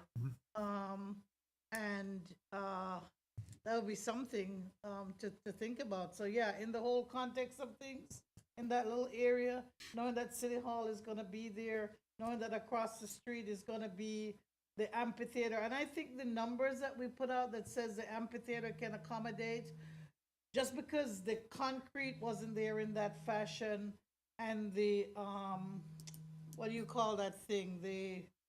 The facilities for electricity and music and so on wasn't there. We've had A lot of people. concerts Oh, and yeah. events and everything there. We've had the Seafood Fest and other things there. We've had the Arts Fest. Mm-hmm. And I think the numbers are going to be generally the same. Okay. And the parking is going to flow in that fashion. So I don't think it's anything to be too excited about right now. But yes, in the planning, we need to think about it. But really, it's there to accommodate 15 to 1,700. But I think that the events that we're gonna have are still gonna be the same thing: the beer fest, the seafood, arts fest, and people know. I mean, our police department, fire department, we know our capacity, and so we're not gonna have like whatever Woodstock with 20 million people. You never know, right? Depends on the venue, maybe. So, Move- but it's yes. a consideration. Yeah. Moving on to another point. It came up last night. Luke Latham brought it up, was the Willoughby extension. Yeah, that's been in the plan since I was I know. in transportation planning. How do you feel about To that? have Willoughby come all the way through.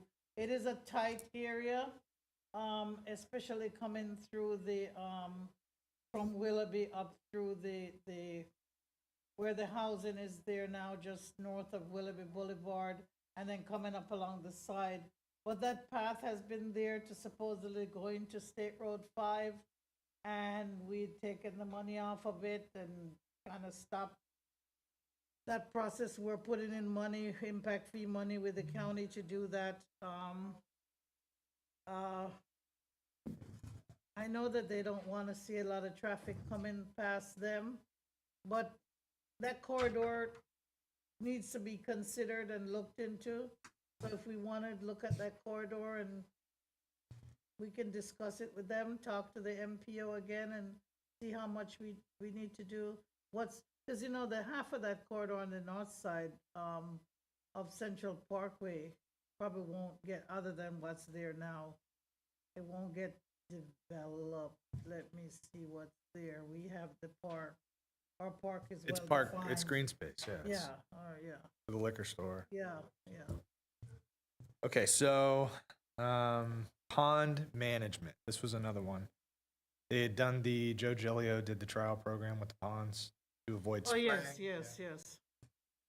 And he had, You're talking about the grass and Appleton weeds Creek, and spraying right. and all that. Okay. in an attempt to avoid spraying, Yeah, or minimizing it at yeah, least. Milton has worked with that, yeah. Would you be opposed to having, it kind of fell off. We had Well, we need recommendations. to work on that. I've talked to Joe about Okay, it. so you would be open to, bringing him in and really Yeah. trying to move forward? Yeah, definitely. Awesome. I don't know how much money is there to get it done. That's what I would like to see is like real cost estimates. There were crazy numbers flying around. I'd like to really take a look at what it would cost to do what he recommends and have a few options, to at least minimize spraying. I think FAU had money at one time, but. Right, and you if there's know, even grants, if there's We'll see. something, yes, okay. Okay.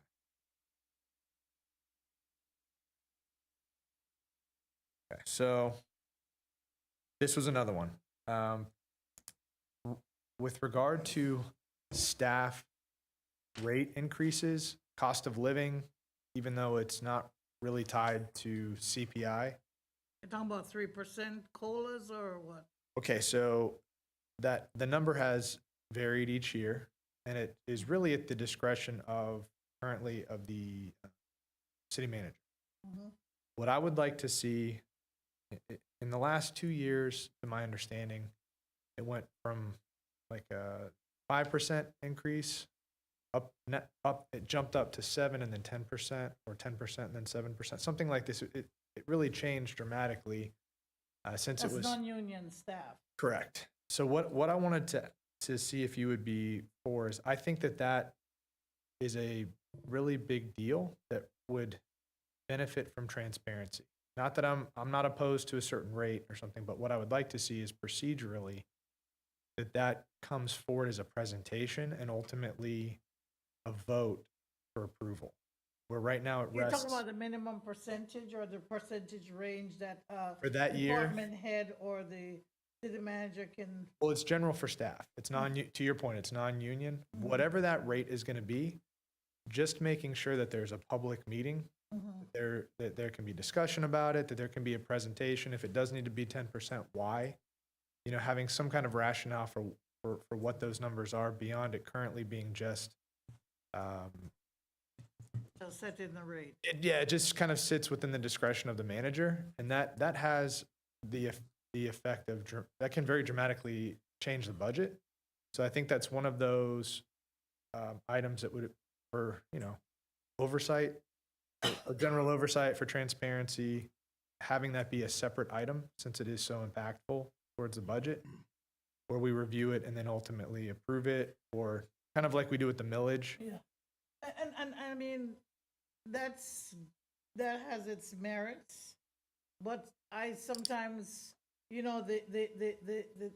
leadership and the ability, the nimbleness, the agility of the city manager in terms of financial management or fiscal management of the budget and the funding resources that we have, that kind of thing, that ability for the manager to do certain things, that is that's an important part of their, I guess you'd call it, management skills.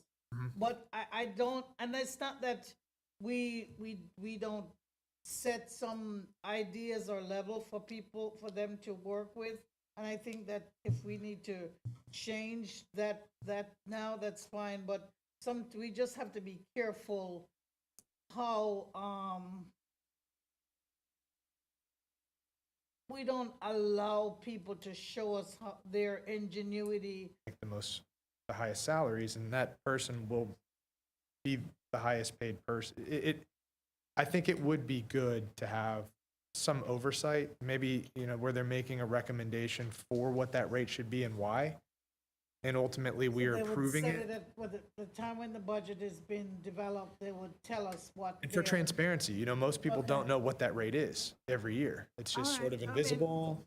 Would you be, I'll consider- something that's for me to consider. right. Oh, yeah. This was another one. Backyard hens. We're up to chickens again. I know. Okay, I don't know if this person is in the city or county, I won't disclose. Yes. But I had something at my doorsteps that says, "Merry Christmas from the chicks." From the chicks? There was some eggs. Oh, see. So, How, we had it in the urban code for the urban farm code.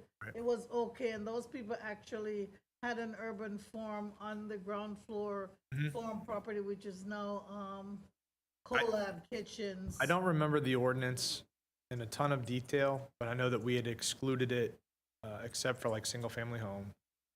Yeah. Zoning. And those are the ones who would want to do chicks Right. and people, and so we had gotten to the point where because of code enforcement issues and people complaining, even if it's legal, people complain one way or the other, that we had said that if it's not there, then people can do it or not do it. It seems like that's the current, So as people far as I can are tell doing is, it, but unless they're and even if their neighbors complain, there's no Right. rule. So, So- neighbors will have to just kind of work with themselves and police themselves. and, But, thi- and this would be the point I would make to that, is it Okay. does create a situation where the only people who are doing it are the ones who are knowingly breaking the rules. but there are no rules. Well, right now, you're not allowed to have it in single-family Well, zoning. yeah. Oh, Our for code does not single-family, yeah. allow Yeah. you to have chickens, but people, Sorry, can they hear us? people do have hens. I have. Right, right, I right. don't want to, get the guy in trouble in my neighborhood. I Yeah. wake up often to a rooster, in my neighborhood. Yeah, But- I see them. So it's happening, but there's no awareness of where on behalf of the city. There's no permit fees associated.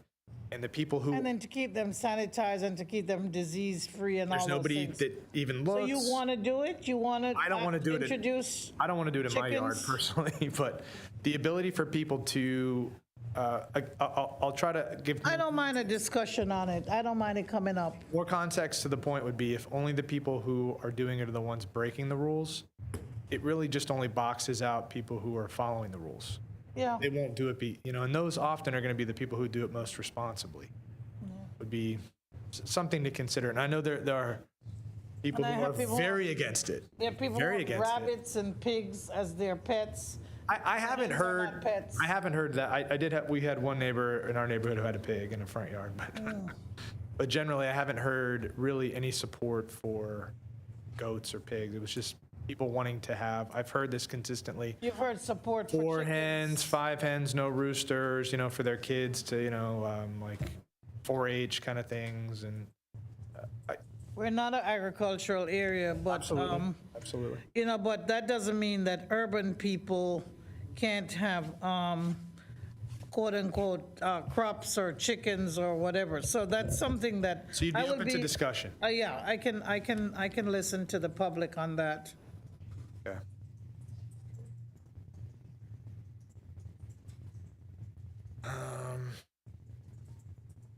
Half-cent sales tax priorities was another one. So we already kind of touched on it, but the trailhead off of Baker, Okay, that's what this is.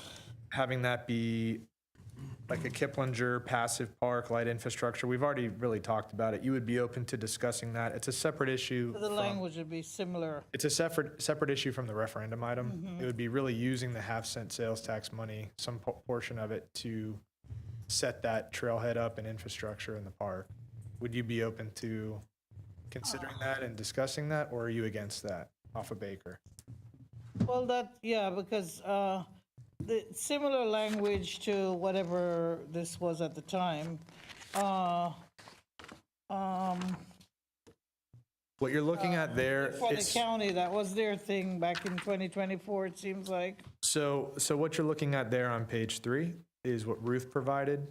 This is the state statute on how you can spend that money that you're receiving from half-cent sales tax. If you look at that highlighted portion, Surtax revenue to finance, plan, construct infrastructure, and acquire land for public recreation, conservation. conservation, protection of natural resources. Correct. So to Ruth's point, I went and talked to her about this. There was some confusion before, I was not fully aware of how we could even spend the money, but this does give very specific guardrails. So you would be, we had talked about drainage and some very interesting ideas, but that money is to be used for, to finance, plan, and construct infrastructure and to acquire land for public recreation. I guess we had it in Conservation. the last budget, but I didn't, I don't remember how much. And protection of Written natural from the resources. county. So what we want to, and I think Ruth is going to present on this next time to Okay, give us more okay. context. Okay, But just even today, for context would be, I felt like that Baker Road trailhead very much captured the spirit of this because it is conservation, and recreation for the public using those natural resources okay, versus some of the other things we discussed. okay. But I also was, I'm not just trying to pitch all my ideas. I wanted to know what your ideas would be related to half-cent sales tax as well, Okay, what you wanted to spend it on, I thought was appropriate. So just to end that particular point, would you be open to discuss? out of, so the public Absolutely. needs to be informed Mm-hmm. on that if we're ever gonna put something up for referendum, or at least how we spend the money, whatever, yeah. I thought what was nice about it too is we already have it planned. Yeah, yeah, yeah. With Tim. What else do you think on the half-cent sales tax would be appropriate? Do you have I'll ideas? Have get you back heard with you. feedback from I people? don't have that right now. Got it. Okay. And then the other one more obviously is acquiring. Because, all of the other, within this whole thing, there's a lot of things that, and I think that's what people did, both city, county, anything that would come from that is to deal with conservation type things. So, yeah, definitely. But I just don't have a specific, other than, trying to, if we ever did anything else up north, but, More broadly, I would like to see it used to acquire land or take our available green space that we do have to create some of that light infrastructure, i.e. boardwalks, gazebos, woodwork in areas where it's available, for recreation like that. you talk about acquiring, let's say, for example, over the bridge, like the right property or something like that. If and where there's opportunity, Yeah. there's one parcel I'm thinking of that I don't even want to mention. Okay, that's fine. But, to be able to have those spaces for people to enjoy, that's green space downtown, the pocket parks and things, I would love to see it used for that personally. And those have to be looked at carefully, and I don't know if you know, but maybe you do, but if you actually drive, let's say, on Osceola, we have a wealth of little pocket parks Oh, yeah. from Hildebrand Park, which is a part of the old subdivision, and then going down to the end of Osceola. And then we have all these little end of the road little cul-de-sac things, whether they're off East Ocean, they're over here off of the river in the, behind Publix, that whole subdivision there. There are lots of little pockets. So we do need to look at, if there are other pockets, because people like them.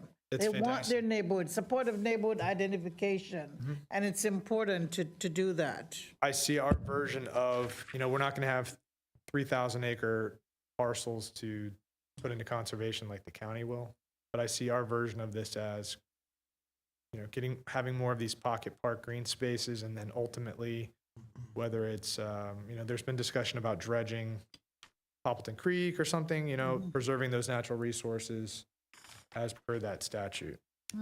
Okay, so moving into the other items were related to the future city hall site, to kind of segue, talking about green space, what I want to do, and current city hall site. So at the future city hall site, right now we have that building knocked down and green space. What I would like to see is using that half-cent sales tax, even preserving and building trees, infrastructure, park infrastructure on that green space versus the previous plan. Well, we have to have something to raise money to have, for the future. We have to have something. And I think that even if it's not all of it, I mean, whenever the cancer center goes, there'll be the option to do some things. But I think that we need to have something there to be a source of funding, something decent that can be leased or used or whatever.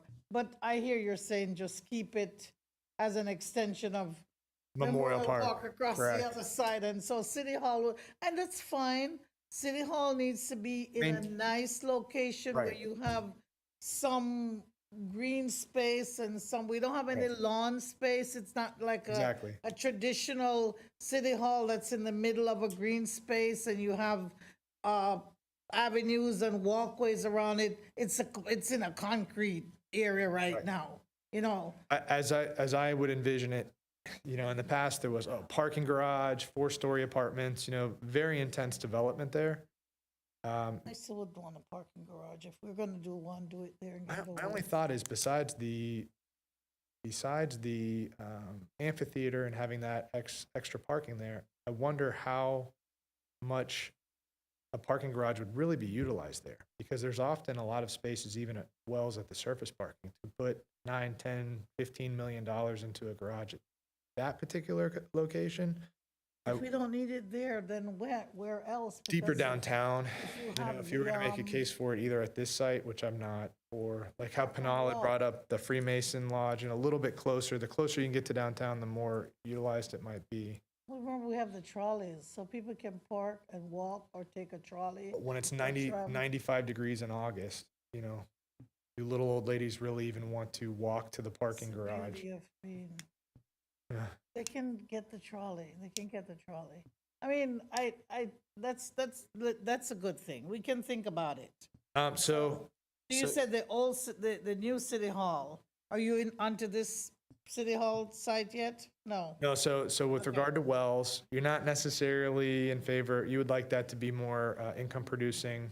Yeah, income producing, if a portion of it, but just still working. There's some beautiful trees there that can be kept. There's some things that can happen in that area. I think we could charge our staff to give us something. Give us yeah, we can. You're making friends, huh? No, to give us something to work with, because, but then they'll also need the direction if we're kind of in favor of doing parking there or you know, I'd like I to don't even know if see we're gonna get rid of the beautifying that surface parking to having more, you know, shade trees and making it a little more attractive, and then having that green space be, you know, like I mentioned, gazebos and woodwork would be my vision, not turning that into a large scale development. I don't see how you kind of either have to do one or the other, because you either have to maintain that surface parking. You can't really build much there without eating up that surface parking and having a garage on a smaller footprint for it to really be viable economically. Because I've heard, you know, brownstones, townhouses, but if you're going to build any kind of apartments, you're really locked into what we already RFP'd there. You're not going to be able to do, you know, apartments there. So kind of either have to do like larger I'll think scale about that. commercial I'll with think about garage, that. That's or it, yeah. minimal development, i.e. surface parking and more passive park, you know. okay. Let me see. Yes. I can't remember if we'd been presented with because we had the plan for the residential there. But in terms of like moving our utility and having the drive-through or something over there, I think everything is supposed to be all There. inclusive of there, Right. but it might have to move. That bank thing may not work and they may have to do something else, but I know that, I think that just, we have to rework the layout for that property and work on it. So yes, I agree. That's a priority. That's an idea, the layout for that property and whatever RFP we put in for this property or accept for this property. Let's put it that way. I Yep. think we're gonna have to see what people send to us and see what we can work with. But you're open to discussing all of that. Uh-huh, Okay, so in terms of this site then, that would be the segue to this site. yeah. What is your vision for what we do here? From Flagler Park to St. Lucie Avenue, including the annex building.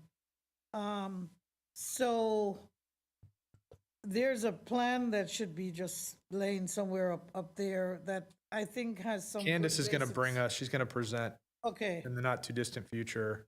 good. Some ideas? Mhm. Okay, I so. don't know how far back she's going to But- reach, but Let's say from the dock to X amount, Mm-hmm. let's say whatever, 60 feet, 100 feet in absolute open space, green space, whatever. nice, nice. Anything that's gonna happen goes over here, and if the road needs to come from St. Lucie, like where it comes from utilities, and comes through the center of this, and dovetail back into the quote-unquote old road or whatever. So extending it is. Osceola, and then what, Yeah. having what, commercial there, or just extending? It's extending this, St. Lucie, from St. Lucie Ave. So I think that what will happen is that we won't be so close to the railroad track. I think with the building gone, let's say that building gone, whoever comes in with a plan, that entrance to the railroad track probably won't be there. But then, so it would kind of, yes, you're right, Osceola, because it kind of jogs right where the ATM machine is and that kind of thing. So it would kind of come across there.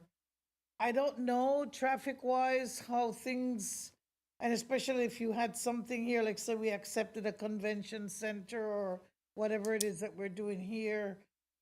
I guess we'd have to see what their plan is actually, but all I'd want to do, my main thing is that something is here, whether it's a convention center or whatever, people, whether it's office buildings, whatever it is that we're working with. I think that we'll have enough input to provide that, but we absolutely need to keep a swath of green space and keep our concert area and all that stuff with the on the river walk.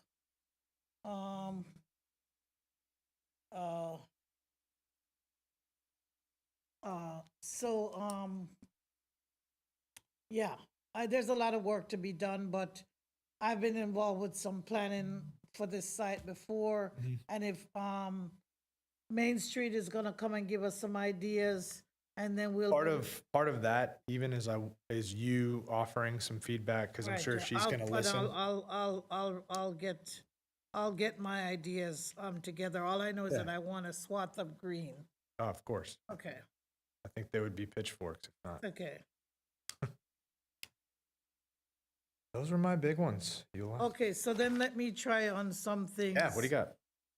So, the potential, you were talking about the chickens and so on, and I know that people want us to be both city and city, country and urban at the same time. Or rural, urban, whatever Rural, it is, people want to feel like this is their home space, whatever it is, they want to go out in their backyard and do certain things, especially those who are single family.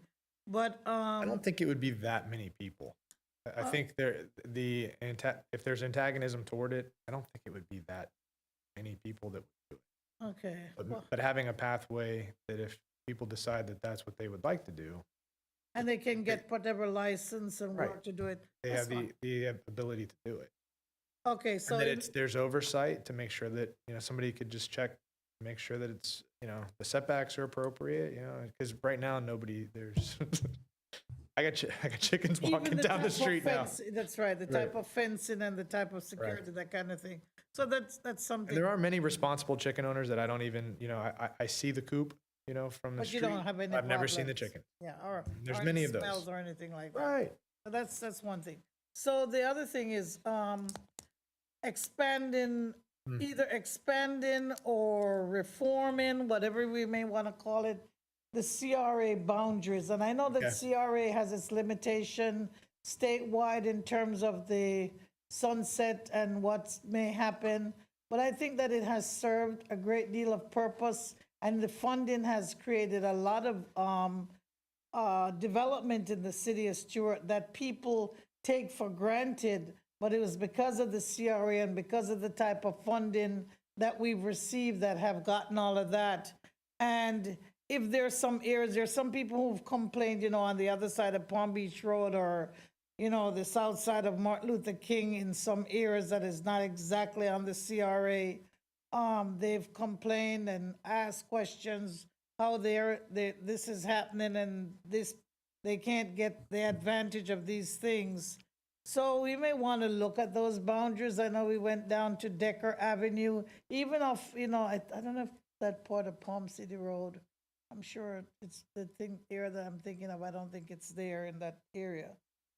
So I'd want to look at our CRA boundaries and see if there's any ability to expand or to round off or whatever you may call it, so that we can have certain benefits if they're available to those people, that they can get it.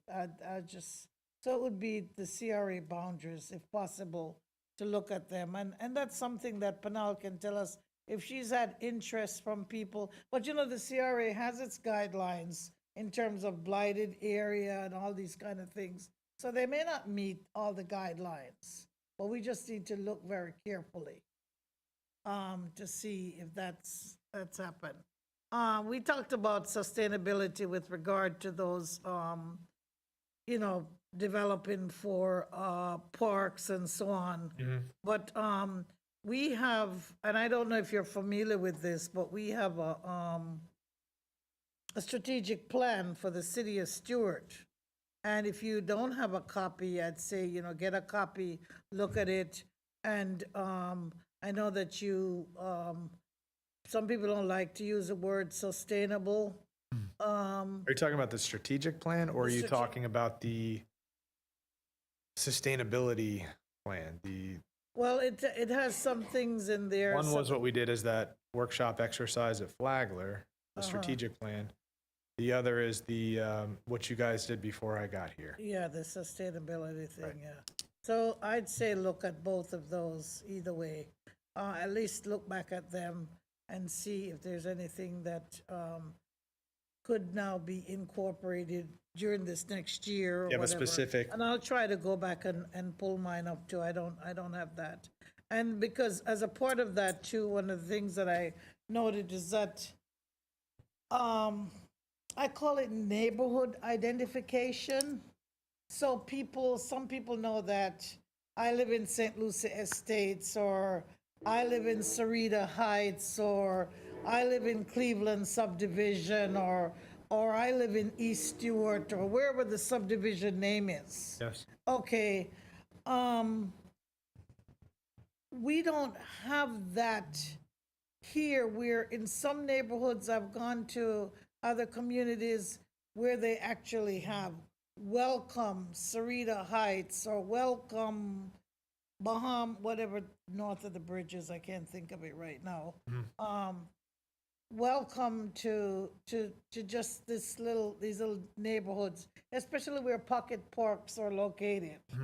And so when you're walking by or driving by, you just feel a sense of neighborhoodness, of almost security, that you're in a neighborhood. It must be a nice neighborhood. There's a nice wooden sign, there's a thing, and it's sponsored by the city of Stuart.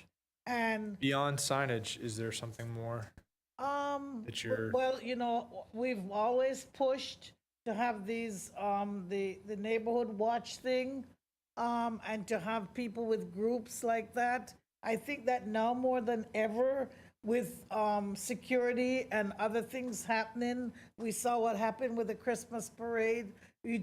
I wouldn't say be totally leery of your neighbors, but you just have to be conscious and cognizant of what's going on around you. So I think the more people we get involved in community neighborhood watch and working on that kind of stuff, not just because you live in a condo complex and they're already somewhat taking care of things, but we need to develop a level of interest in the city and our residents. And I know that we're talking about the website and trying to put out as much information as possible to people, but I think having signs help, and having the ability to have a Like structured way of, self-policing neighborhoods, Yeah, is what yeah. you're saying? yeah, well, yeah. I'm trying to understand. No, just to get people to know, to take care, to watch out for their neighbors. You know? Some neighborhood pride. kind of. Yeah, neighborhood pride. So Yeah. you would almost Oh. you would almost want neighborhood meetings or something. Neighborhood meetings, the police does go out and do that, so we can emphasize that. Like how the county will have NACs, you'll have Yeah, those we different. have, they have NACs, the county. But those have to do, those are tied into the. CRA. The CRA and all of that stuff. But I think that people would be interested in some kind of a zone or neighborhood thing or whatever. If it's even 2 times a year, that people know that somebody, a commissioner or the group is gonna do something or say something to us. That's for us. That's something that they're interested in us. And so people north of the bridge, we never get to see them. I don't know, it could be a walk. If we break it up in 4 or 5 zones and we have a neighborhood walk or something, anything to let people, we're still a small town. Like how we do the still care trash about each pickup, other. the neighborhood cleanup kind of Yeah, thing. and when the city does the pickup thing where they pick up the hazardous material and they have the neighborhood cleanup, yes. Even on that Saturday, when they're doing that, if they just know that 1 or 2 or 3 of our commissioners are gonna be in the neighborhood just saying hi or doing something, I think that helps with things.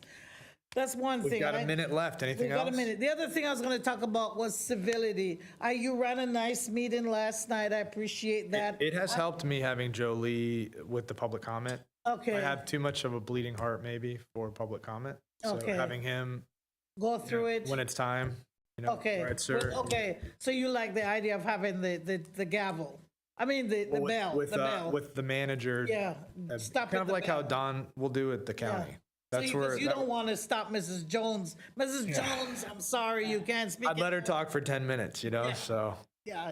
it's been good. That was good having Jolie. I felt like it kept us in order. Yeah. It didn't feel like, for that person that it was too jarring. Yeah.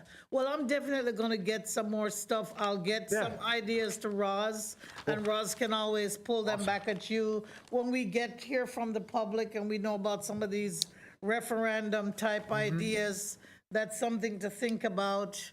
I don't know if the county still has money for I have to look and see about, there's no real impact fees that much anymore, but people are going to be watching us carefully come this budget season. So it's important. All right, I'm going to put this in your box. All right. I give this to you right now. Sure. You can keep it. Perfect. All right. All right, well, Eula, thanks. we'll take a hour. 2-minute recess. Oh, you have somebody else.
All right, we had a meeting for 3 o'clock scheduled with Commissioner Rich. He has not showed up, so we are going to recess until 4. Sounds good. We adjourn till 4 o'clock. We'll adjourn until 4.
We're ready when you are.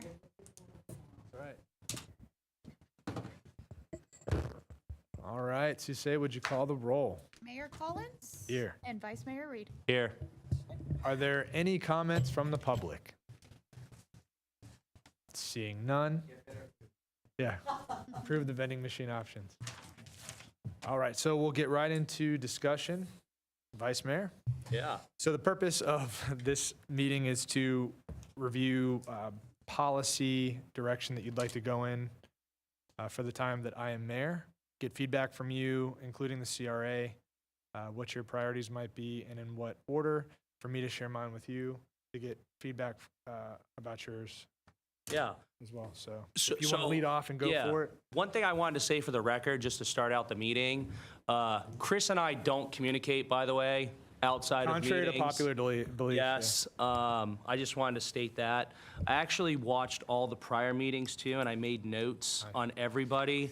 And for the record, Campbell Rich didn't show up to his. But yeah, I summed it up very well, and I have your backyard chicken ordinance, so if There you go. Yeah, so I brought that too Fantastic. for you. My goals, I think most people understand where I stand. I want open government. However I can achieve that, I've mentioned things. I don't know if you want me to get into detail on Absolutely, what I'm man. looking for. I know we changed the agenda, the GIS map. I'd like to see emails online. I want code enforcement more online. More like how the county does it. Yeah, and I want to be able to search permits, and it needs to be easier. That dovetails with what was coming up last night, which is revamping the website anyway.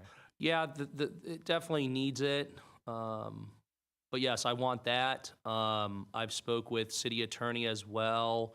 I don't think magistrate stuff, when it comes to fines, should be handled behind closed doors. So what would you propose? It needs to be done publicly. So having. I don't want favoritism, right? So I don't want preferential treatment. I don't want favoritism. I don't care who you know, where you. Recorded live meetings like Correct. that. Got Yeah, it. because then you can provide public input. If someone doesn't agree with it, or, whatever that. I mean, obviously it would be asserted by the city clerk on responding to any public records requests, but those are public meetings. Right. In our code, the city commission defers the code enforcement to the magistrate. So the magistrate has public, hearings on it, and it is open to the public. Is it televised? I'm trying to. Yeah.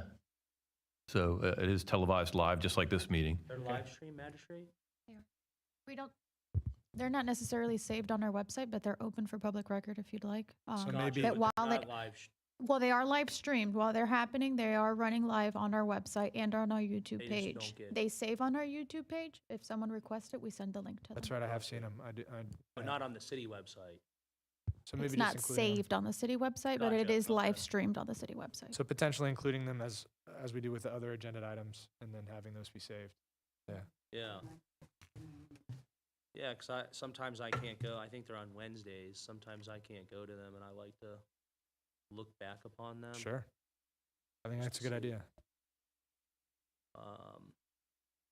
I'd say another goal of mine is cleaning up past issues in this city that I don't think I should have been in the position that I am in, and I think it should have been done a long time ago. I see, the Rudges are here, that's one, for example. Knowing all the information, like where someone looks at it from a third-party perspective, and I know you always use the sentence, characterize it. I like saying more painting the picture. If someone paints the entire picture to where it's finished, and I never saw the process, Mm-hmm. I missed everything.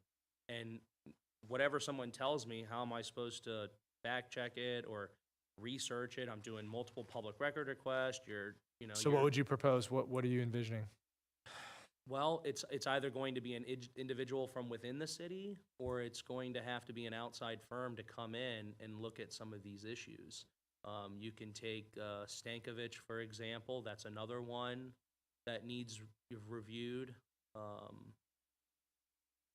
The Hamilton Church, that's another one. The Leonard property. These one-off cases that we run into, I don't think they should drag out as long as they should. Okay, what else you got? I know you guys discussed like a parking garage. For me, that's hard, seeing a parking garage in the city of Stuart at I this agree with point. you. I'm not a fan. I think it would, if it was done maybe before Azul Apartments, that was a location that they talked about. Great, but at this point, I don't know, it pains me.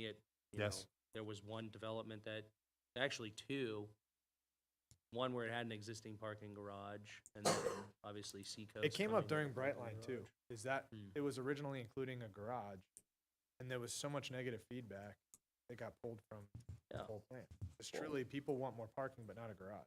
Correct, and I think when you see a parking garage, for people, I can speak on myself, it changes the entire dynamics of West what Palm. this city is. Yeah, just like when you see aerial pedestrian bridges that they actually have in that innovation hub report scattered throughout Salerno, so they could hop over from Golden Gate and Salerno to Commerce regardless of trains passing by. So they want aerial pedestrian bridges. The grade crossings with the bridges and the tunnels, same kind of. Yeah, it forever changes why people move here, right? To me, that's the Martin County difference. Sure. I can run through this. Your referendum for the 2 acres, I support. The Sailfish Ball Fields, I support for referendum. Becky Bruner was the one that made the motion to sell off your baseball fields. It never got seconded, so it never happened. That was supposed to be a development project for, I believe, condos or townhomes. But I support saving that. Reviewing the parking for the courthouse and how Brightline would utilize it, absolutely support that. The Willoughby extension, I sit on the MPO board with you. My thoughts on that are, if it was more commercial property on Central Parkway, it would have made more sense, but prior board members went and obliterated Central Parkway with commercial to multifamily zoning changes. So now you have a bunch of families that live there. They're gonna be affected. Not a fan of it. So you would support no build? We want I'd support a no a build. letter for no build. And it's funny because that option was never even presented to us. And then when we brought it up, of course, you can always Oh do it. yeah, it's supposed to be in there, like all the other ones. Right. But, you know, Whoops. Houdini took it out. Weird. The pond management, I'm actually familiar with that because I used it as a campaign tool. Sir, I remember. Yep. Might have to republish that video. So yes, I support the mechanical. I know Eula Clark mentioned the cost of it. We I never know got you- real numbers. Yeah, So I would like to have yeah. a real look at what it would cost based on the different options to consider. yeah. So that one, I do agree with you on the whole rate increases pertaining to staff COLA. You know, 7 to 10% increases. That's not a cost of living increase. That's a pay increase. At the time, it was, and I've learned this later. I didn't understand it at the time, but it was to catch up with the minimum wage increase. But Okay, so the minimum of 14 right now an hour, and then it goes to 10% 15? raise across all salaries. Yeah. It's it did make sense to me. I understand Yeah. the rationale, but I think that's something that should happen with a presentation. We're all talking about it. If Yeah. it makes sense, it makes sense, and if it doesn't, Yeah.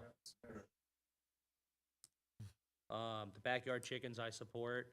And the Realtor Association should support this because they're all for property rights.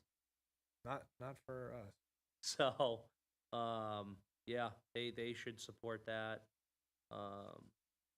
The half-cent sales tax, Yeah, what do you think? that was talked about, acquiring more land, stormwater management. I know you wanted to do the drainage.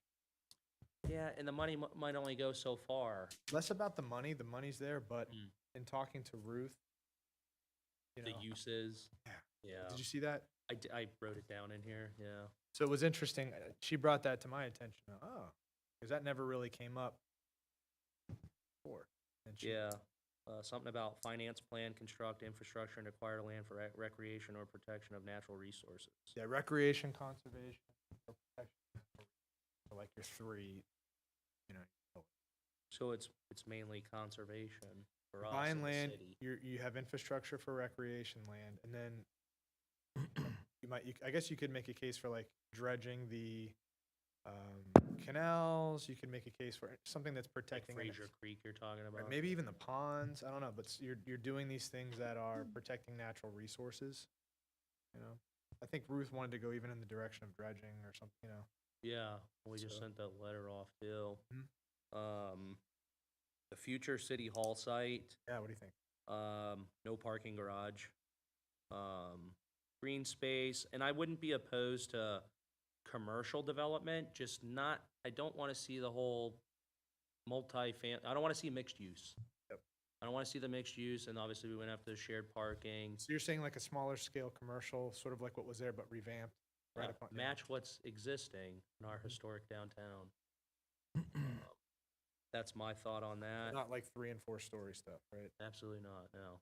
No, because you're gonna block the sun and the water view from everybody. Like, I think your neighbors still want sunlight. Okay. That's why I didn't build a 3-story house for my neighbor. I could have. Actually, the land development code, Lets you, yeah. it was a minimum 2-story. I don't know if you know the story on my own house. It was No. minimum 2-story. And I had to come in front of this board and ask for permission to build a single-family residential house. Was Yeah. that was before, That was the urban code in my neighborhood. that was before Creek, that was urban. Yeah, and it still might be like that, but that's just an example. Mhm. But yes, I had to pay money to the city to build a single-family house. Yep. What else you got? The current city, or, all right, so we talked about the current one, right? But the future. Correct, current Right. and future. So we did future, let's do current. The second Yeah, one. so currently here, yeah, so currently I talked about it, no parking garage, et cetera, et cetera. You said future, no garage. Yeah, so So at future no Wells. garage at Wells and here as well. Got it? I might have got them crossed. So Okay. here I'd like to see the 2-story commercial with some parking, some green space. Like extending Osceola kind of a thing? Correct. Okay. Yeah, just to match it. So that's where we're at now with the current. So commercial extension and then keep, like, having the existing parking Yeah, and sort of maximizing green space on this portion of it, right? Like a park kind of a thing? Correct. Yeah, got it.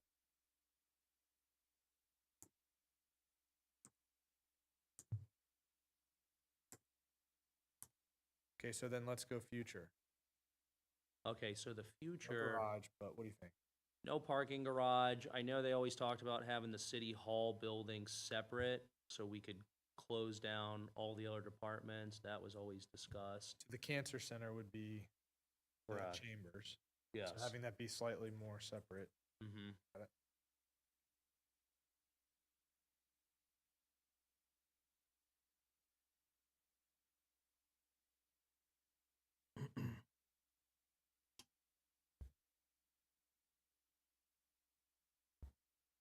And then as far as, I believe was it Urban Center that wanted to do the multifamily development to the east of?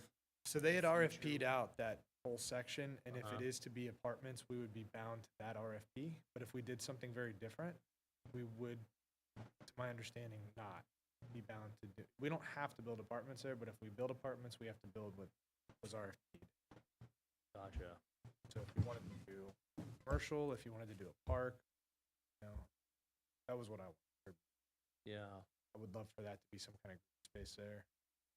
Eula had mentioned having it be income producing. Yeah, Yeah. yeah. So I'm not opposed to either one. If it was commercial versus green space, I'm fine with either one of that. Same kind of thing, like 1, 2 story kind of Yeah. a deal at most, right? Yeah. We don't want like what got approved with Civitas and stuff, Mm-hmm. and it's half the parking requirement. And that's the concern is making sure there's enough room for, you know, city staff ultimately is who will occupy wells Mm-hmm. along with any kind of use that's happening. Yeah. So not overbuilding that out.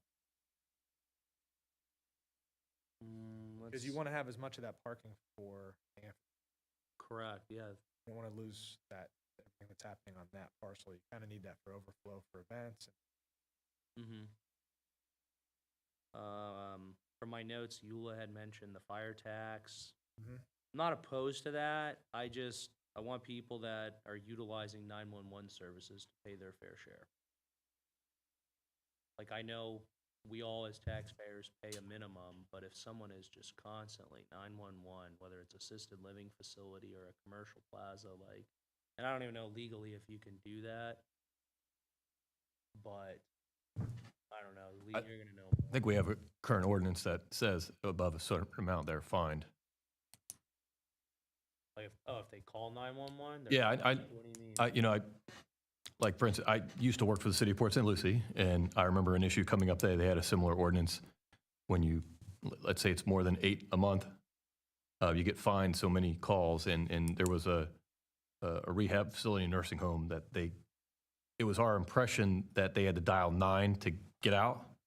And so people would call 914 area code, but hit 1 twice. And so there was a lot of false calls. And it was one particular, I mean, it was like 30 a month. So it was like pretty ridiculous. And we had asked them to change the 9 to an 8 to dial out. And so I remember that issue coming up because we kept having to fine them. And it didn't seem to bother them. They just kept paying the fine. So. Yeah. So it might be something along those lines, because like we have the alarm, take the alarm permit, for example. If you have too many false alarms, what happens? You get billed. Right. So like, what's the difference then? If someone's calling 911, constantly using the services, How does that work, Lee? Is there a threshold where somebody would get billed? well, I get billed for my alarm if there's false alarms. Well, public safety or something? Not necessarily. If you had a false alarm, I'm not positive on this, but we'd probably have to have fire to come in. But I don't think if you had a false alarm that you'd be fined. I think there's if I recall, don't hold me to this, and I'm Yeah. speculating. I think there's a limit. If you had a certain amount of calls above that, then you would be fined. But Like take for example, right? They base the MSTU rate, right, for our millage. How many calls does that get you then, right? Does that make sense? Because it's obviously state and county wide. But if you're showing up to a bunch of calls, if my neighbor gets 10 calls a month for 911 and I might call once a year. So then maybe having, if it's appropriate, an agenda item even to discuss how the mechanics, because I don't know. That's something that's above my understanding. Well, it's getting data, right? So, and a lot of this stuff should be done with budget workshop as well. It kind of correlates. Because then fire rescue can provide the CAD data on certain addresses or phone numbers. I don't know how they record stuff, but this person over here, if they showed up 200 times in a fiscal year and they came to this guy once, why are they paying the same amount, the millage rate? Obviously it goes off property values as well. Because you don't want to drift too far into that direction, because ultimately it's the availability of public safety that you're paying for. Correct, and that's Don't where the wanna base just- fee comes in. Right. We're all paying a base fee, so we're all entitled to, some sort of number of calls, as far as I look at it. But yeah, that's my thought on that. Let me see what else I had. I think I found it here Nice. in our code. Okay, so it looks like the magic number is 3 false alarms and within any fiscal year is excessive and constitutes a public nuisance. So that seems to be the number. It's not 1, it's 3. Yeah, I knew it So- wasn't one, because I've had them come out, before. That was when someone broke in, but yeah. And it looks like we have some availability under code enforcement. As an alternative to code enforcement proceedings, the city may institute a civil action to recover unpaid service charges. So we do have something in our code, obviously, that addresses it. Oh, and as far as the chicken stuff, I was watching Eula talked about that. This ground floor farms, that's why it came back. I mean, you had a commissioner that was tied to that property. I don't think it should be at you know, if you're not like a single-family house or any kind of backyard, and I'm sure it probably says that in the ordinance. I think so. It's been a while since I looked at it, but I believe it was, there were 2 different designations. You weren't allowed to have it outside of that same, or like Yeah. a commercial operation like that, urban farm. Yeah, and as far as this, the neighborhood identification, I don't know. I mean, I know we have some, do people pay attention? I don't know. Are people like, oh, I'm in this neighborhood, or I'm in this? I've heard a case no. for overall city pride, you know, having stickers and like people really being proud of being in the city as a unique entity versus Martin But County. neighborhood-wise? Neighborhood, yeah. I never, It's the first time I've heard that. yeah, I could see citywide, like we live in the city and not the city Right. of PSL. It's a privilege to live in the city, Correct. having flags up more. Eula mentioned the CRA and expanding it or extending it. I mean, sure, it would make sense. Want but to talk the- about that? Well, if the Since we're county on would the have to record. agree to it, wouldn't they, Lee?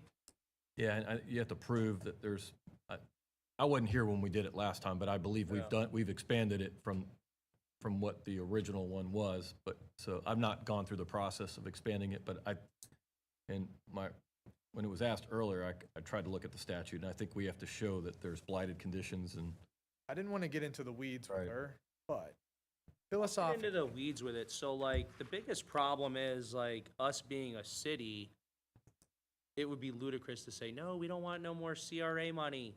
Why would we give it back to the county? That makes zero sense. well, Um, hang tight. Holistically, though, right? So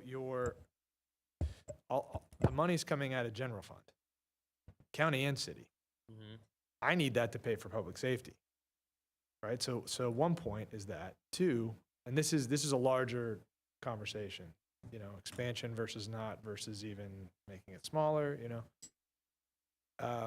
2, the nature of a CRA is to try to increase tax revenue and increase tax base.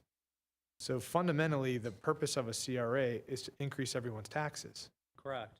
And, yeah. So like, Thirdly, the function of a CRA is to increase density and development. Yeah. It's to pave the way for, to make an area more developable. yes. All of these things, as far as I can tell, are antagonistic to what the average person that lives here wants. Is more development, higher taxes, and less money available to go to public safety, which will ultimately raise their taxes. So I know it's a larger thing, but it seems this whole idea, not that I'm recommending doing away with I'm CRAs, not opposed to that, though. you know, but I'm it's really not. it's like expanding them. My problem with CRA and government in general is we're accelerating development, redevelopment, blighted areas.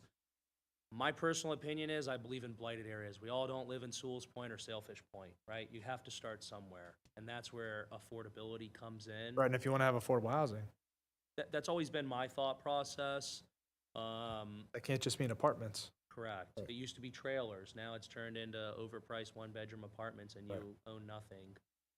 You don't create generational wealth that way. So we're simultaneously trying to erase affordable housing Basically. and then build apartments. Yeah, correct. Right. And it was pitched to the board as if we add more inventory, it'll make it more affordable. Well, Nope. what happened was we're the #1 seaside town, and everybody wants to move here. Yeah, that was somebody didn't do the doesn't math matter. on that. Yeah, What, if you build it, guess what? They're gonna move here. it will come. So that's always been my thing. Eula did, she talked about civility. I think we've gotten a lot better as a board. Yeah. I think with the new chair, it should be a lot better. I feel like I'm not gonna be cut off the microphone when I'm talking or asking not. questions for clarification towards the public or towards staff, so that's nice.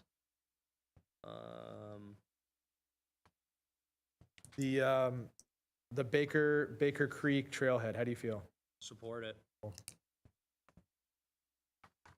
Because that could be a half-cent sales tax. Some of that money could go into that. I don't know the exact total of what it would be right now. And I saw Laura mentioned the whole traffic and traffic studies. I have my own thoughts on that. What do you and- think? Yeah.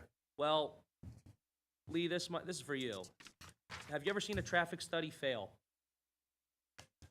I'm being honest. You ever seen a traffic study fail? I can't say that I have. Neither can I. But even if it did, what does it even mean? Well, should the development come online? So like, and I know this is more state stuff, but I've never seen a traffic study fail.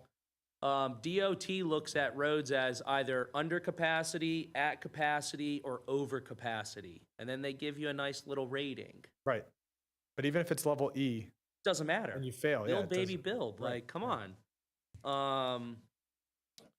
So that's my opinion on that. Why do we even require them, Lee? It's For a vestigial. development project. It's Just 'cause- vestigial. Like, I got a question. Does it make us feel good in our heart by asking the applicant, hey, go get a traffic study? We're gonna make you spend more money and make the process harder, but it doesn't mean anything to Right. us. You waste There's no money. weight. The city has to oversee it and waste I'm money just and time. curious on that. You're having a lot of development questions. I think if you have some of these, we should probably have the development director in here to answer some of this, because Yeah. That's fine. but- we don't have the department heads in here. Yeah, no, I understand. So- I'm just ranting a little bit too. It's fun. It is. It's relaxed. Laura talked about impact fees. So here's my thoughts on it, right? What are we, like $375 to change a hot water heater out?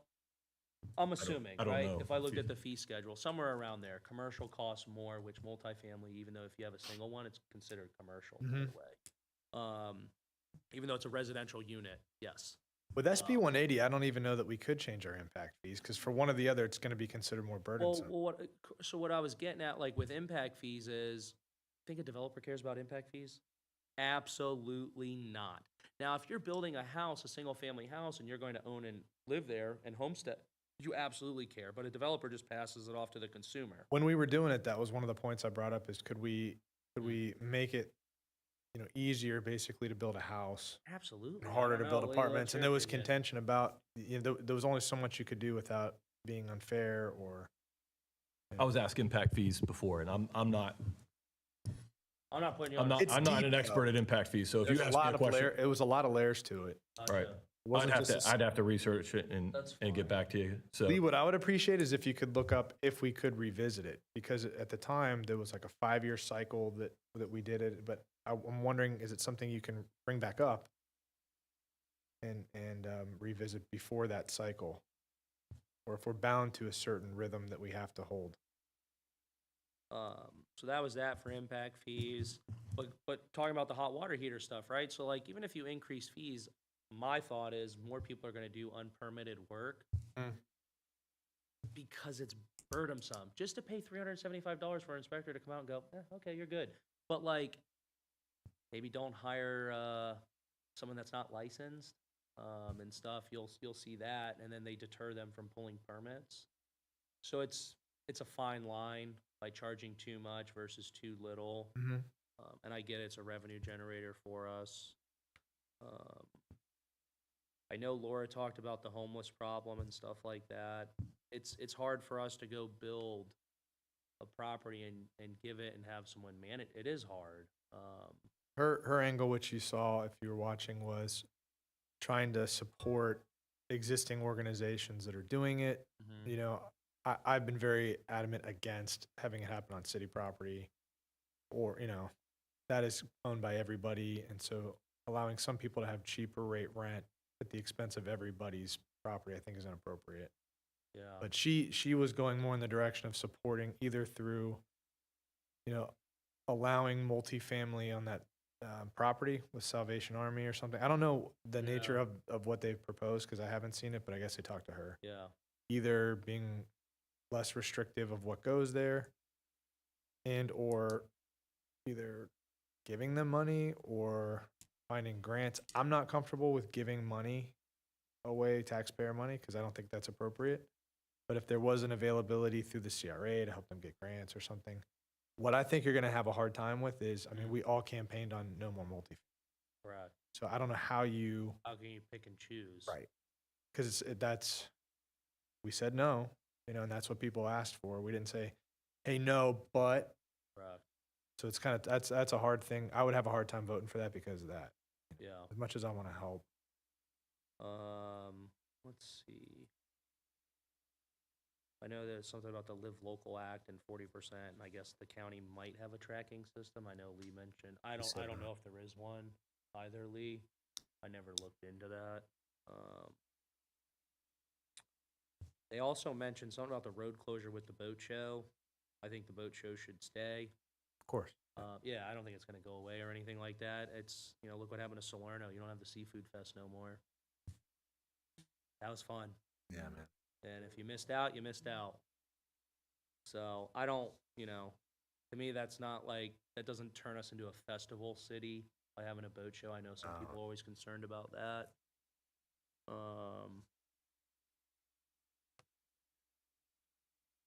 What else do I got? I think that's it. You hammered through it, man. The development department. My, yeah, and I'll compare the city to the county, right? So like when you submit a permit application in the county, you get a response back from all departments. You address those comments. Don't come back after the fact over something else after you've already done a review. Because then it turns into back and forth over multiple little things like that should have been caught the first time. I know I've heard discussion about making it to where they could get their own done, like private, like say if I went and hired someone, you can do that for Florida building code stuff, but you can't do it for the development department, planning and zoning. So what are you proposing? Just trying to streamline? I think there needs to be some sort of deadline. For example, it shouldn't take 6 to 9 months for administrative variances. I just think that's entirely too long. So I think for some of these applications, there should be some sort of timeline that goes with them, but it doesn't outline it in our Muni code. I don't believe it does, Lee. Have you talked to Jody? I have. We've talked about it throughout like the EAR amendments, and I've mentioned it in some of my comments.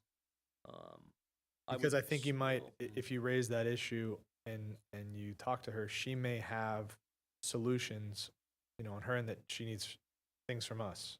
Yeah, no, Yeah. they're aware of it. I've mentioned it. I probably mentioned it like 6 times, I feel like, in my comments. Maybe not that detailed. Like if it's a staffing issue, if it's some sort of think it's issue a staffing internally or issue. whatever it is.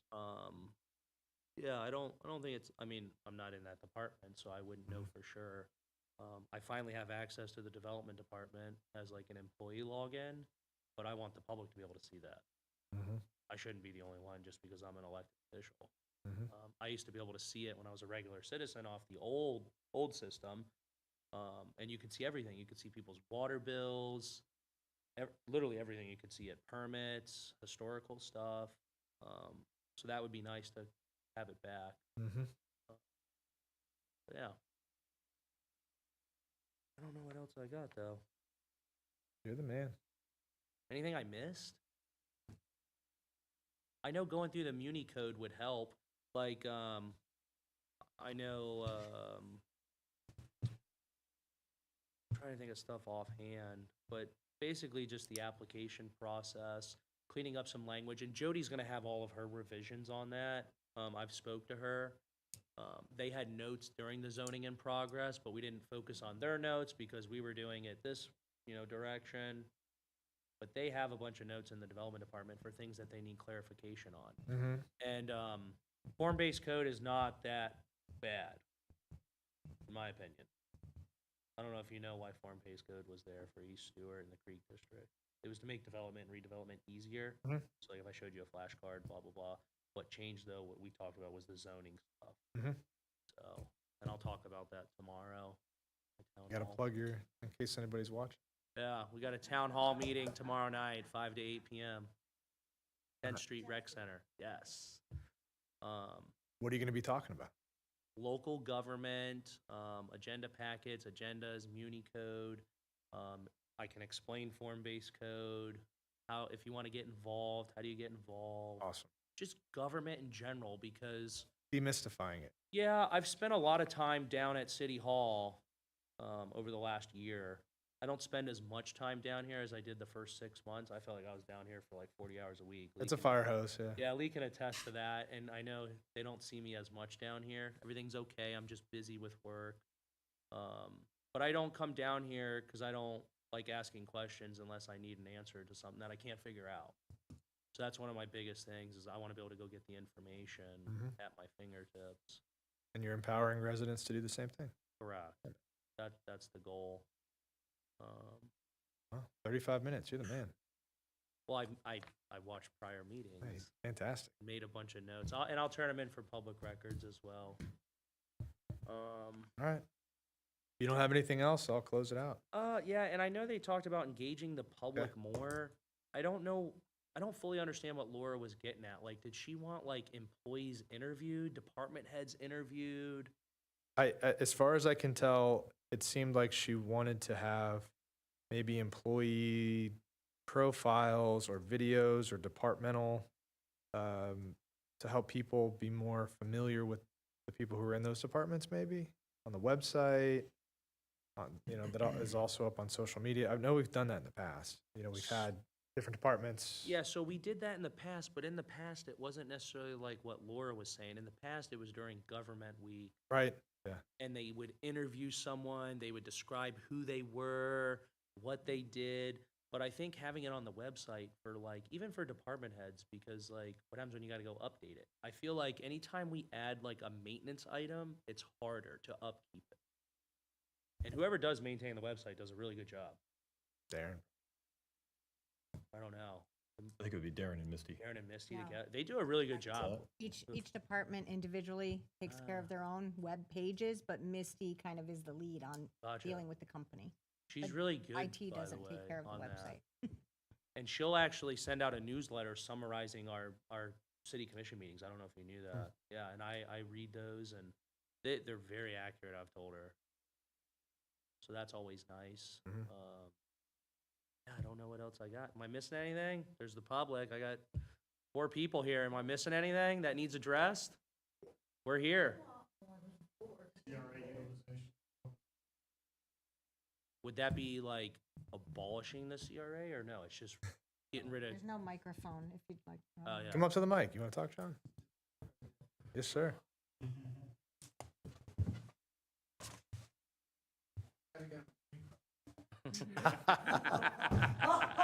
So I know we've talked ad nauseum about different ways to fund You things, gotta so on and state so your name. forth. Oh, my name's John Hatch, President, Local 2411, Stuart Firefighters. I've talked to both of you ad nauseam about that and different ways to fund different projects, so on and so forth. Things that we had considered talking about was different ways to fund for training facilities, so on and so forth. I had for both what we utilize CRA is for, especially public, start to utilize outside sources, as well as possibly outside income, so on and so forth. So I'd just like to propose you guys look into that.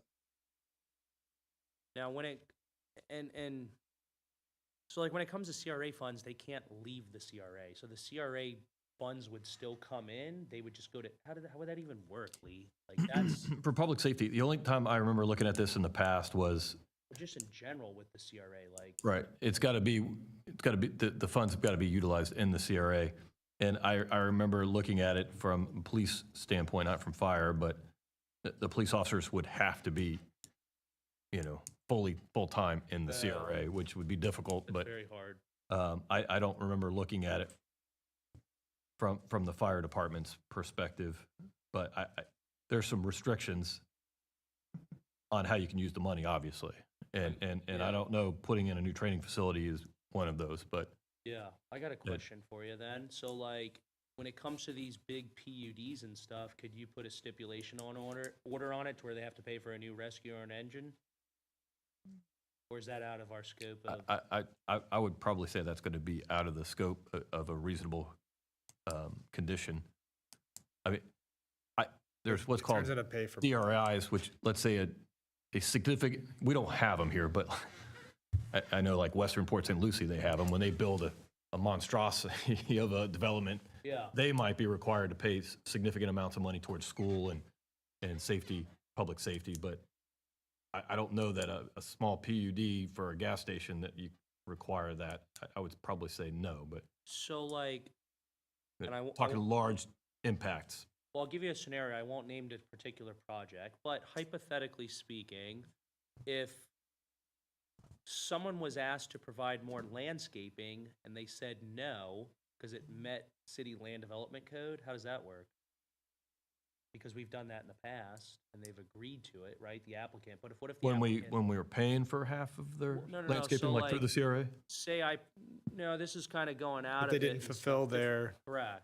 Like, and I'm just giving you a scenario. Say I'm a developer, I come in front of this board.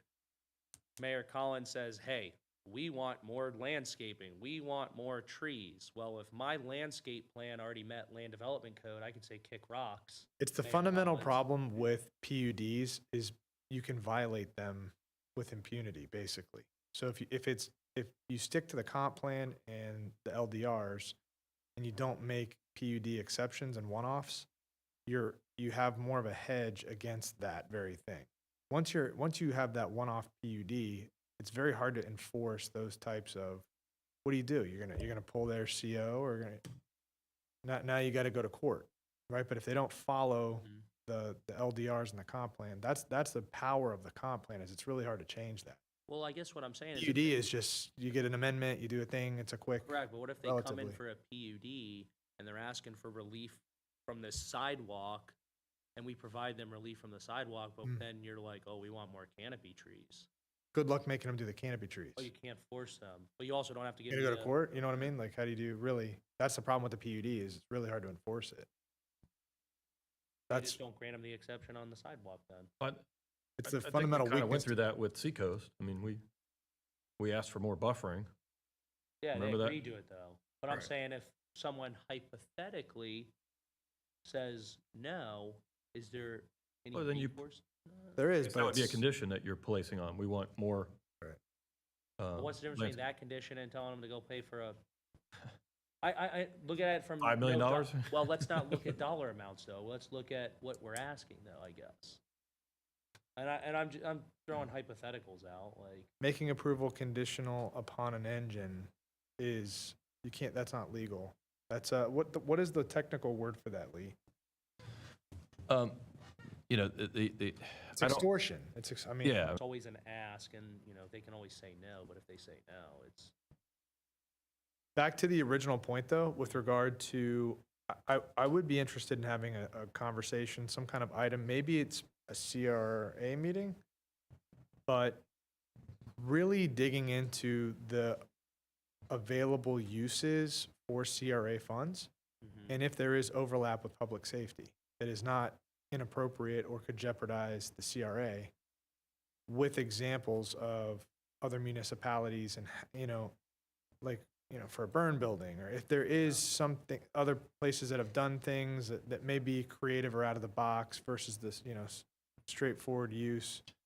If there is some precedent for how to be creative with that fund so it could help, Yeah.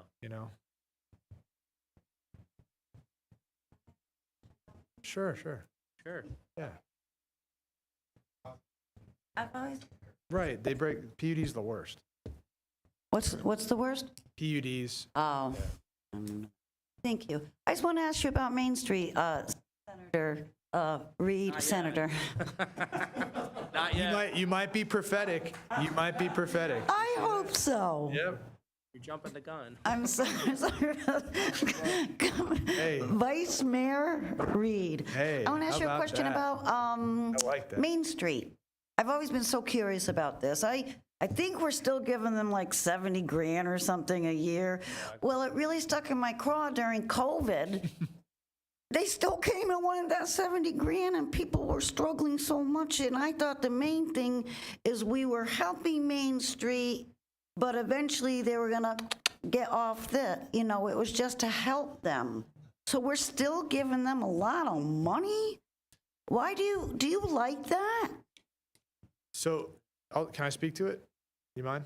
Okay, Mayor, you can go. I mean, you too, you speak to it as well, but, and how I've tried to process this is, previously we had a woman on staff at the city, right? So we're paying that salary to do basically the same job, plus benefits, right? And now it is a public function versus semi-outsourcing that. It's not private, they're kind of quasi-public, they are fully responsible for doing these things and removing that obligation from the city for roughly the same expense. At the same time, they are paying to operate Riverwalk, you know,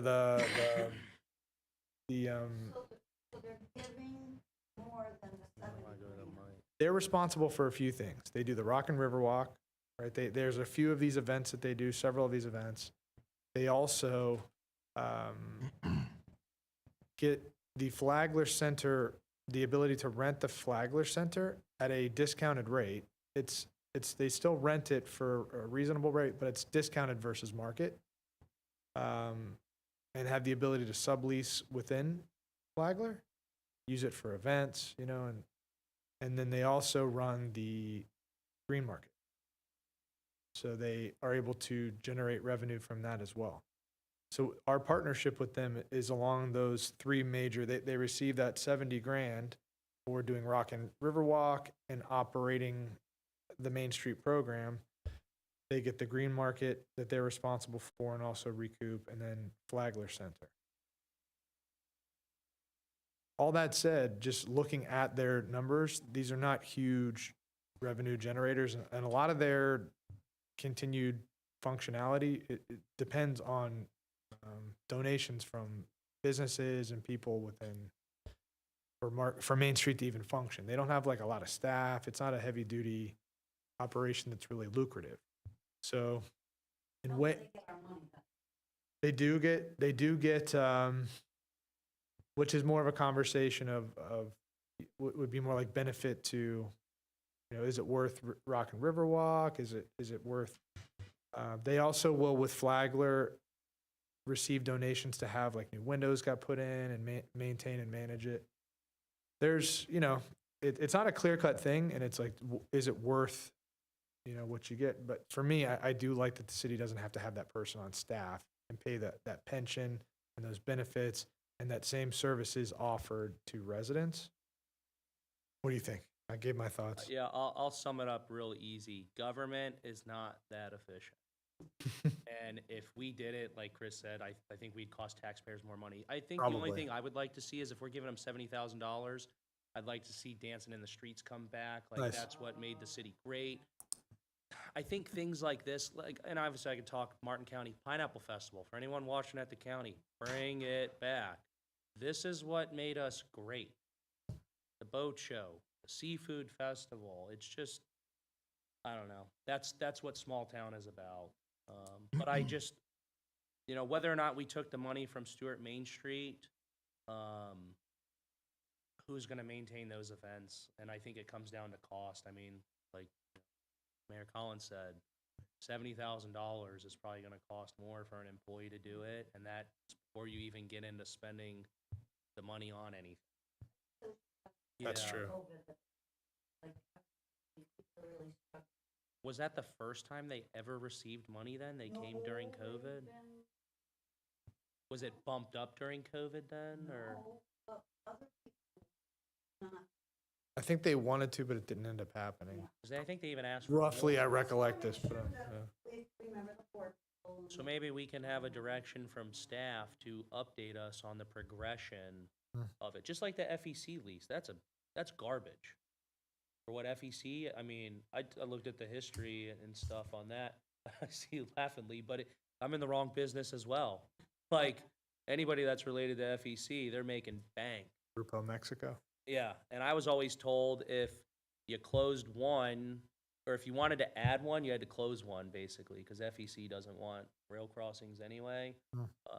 And I had mentioned this to the prior city manager, Wright Boulevard and Dixie Highway, moving that train crossing down to the signalized light. And it was put on Martin County's website. I still have the screenshot of it. Why? I'd have to go through my emails on why prior city manager said it couldn't happen. Might have emailed me on it. But I think stuff like that should work out, because that's a horrible area to come out of, off Alice Street there, instead of just moving that down. Bring it up at a meeting, at a meeting, at a meeting, and we'll get it agenda. I think it was something to do with like right of way and stuff with FEC or something. It was something along those lines, Lee, maybe, but stuff like that should happen. It makes it easier for traffic and stuff and safer. People are scared to cross the roads nowadays. And that's another thing, talking about CRAs, I mentioned it heavily last night with the streetscapes, complete streetscapes. Narrowing of roads, in my opinion, doesn't slow traffic down. Instead, it makes it harder and people are still gonna speed. You cannot teach common sense. You can take my neighborhood, for example, Chris. We never Right. had on-street parking like we do now. Now it's a little bit wider, but people still speed through there. People cut through there. They're always going to speed. I mean, you can ask, you know. Did you live over there before it got narrowed? In Colorado? So we actually had the property for a long time. So Yeah. actually, yeah, we used to, yeah, I grew up over there. And my aunt's grandparents. And you owned don't the feel like house. it slowed down traffic, what they did to Colorado? No. I mean, there's a detective right here. I don't know. I don't think Colorado has slowed down traffic at all. People are gonna speed regardless. They go with the flow of traffic. Mhm. They could be in a hurry, whatever it is. But I actually think people have gotten nastier with what we've done with their driving. Mm. Like, people don't even use turn signals. Like, if they're gonna merge, I wait to see if someone's gonna use a turn, so just be respectful. Some people forget what one is, though. But yeah, people, in my opinion, they're gonna speed more because they wanna cut you off to merge over on Colorado. Mhm. So whether there was 1 lane, 2 lane, 3 lanes, it's still going to happen. It's just, how do you teach that to people? I don't think you can. Okay. I wanted to bring something back up on the lease Yeah. with Main Street, because it was in my head while you guys, I was searching Yeah. for it, but they pay us back $30,000 a year in rent out of the 70,000, just Oh. so it's Right. probably a net of Because they 40. rent the Flagler Center. Yeah. And to put one person down there all day to rent out the facility, and on the weekends, you're gonna have to have 2 or 3 people, and, Yeah. and like we s- the mayor said, you put in benefits and all that, it's cheaper to pay them to do it. And we still have access to Flagler for city days and things that we Yeah, can they do. give us, I think, like 20 or 30 city days where we get to use it for various functions, Yeah. for free. Also, something about like the budget workshop. when we And come can I up- say one oh, more yeah. thing about that? In the past, that was used for hosting events. There was a company that it was exclusive. Flagler was closed to the public, but now the way it's set up, you could rent the room, you could rent the space from Candace. So we have now, the public has more access to Flagler than it did. Yeah. My Where that sister's wasn't the very case good. before, you really couldn't do that. Sorry. Oh, no, you're good. When we go through like the budget workshop, I would like to see people start presenting sooner. Fire rescue and, you know, no offense. I'd like to see stuff come sooner, not wait to see what numbers are because I feel like they know what they want. Just ask for it. I also want to see department heads presenting their budget and not just a city manager and a finance director. I think to some extent with fire, with Roz at manager, you know, that's happening in that time frame, which it will be. Mhm. You no longer have that sort of two-step process where if they come to an impasse, you know, you go to the manager. She's both, so you got one shot. You got one shot to make it work, which I don't think there'll be an issue. Yeah, But it should happen quicker. Yeah, so I'd like to see that change. I'd also like, and this might be more appropriate for the budget workshop, but I want to see full-time employees listed in each department. It doesn't list it on the budget paperwork. I also would like something to be discussed about potential take-home vehicles. So just kind of more transparency across expenses. Yeah, just more expenses and seeing what it is and like the whole. You should bring all of this up before we get there. Like, Okay, like that would be a good, have like a hot list of what you would like to see Yeah. before we get into budget. Really think about all those things that, Yeah. Like, I don't want someone just after the institutional stuff, just to, you know, come after it from a monetary perspective. Like, Mhm. I'd like to think most people get involved with government out of the kindness of their heart. Otherwise, why else get involved? Mhm. Because you might not always get the money, but you get the benefits and stuff like that, so it's always a give and a take. But I'd be curious how many people have take-home vehicles.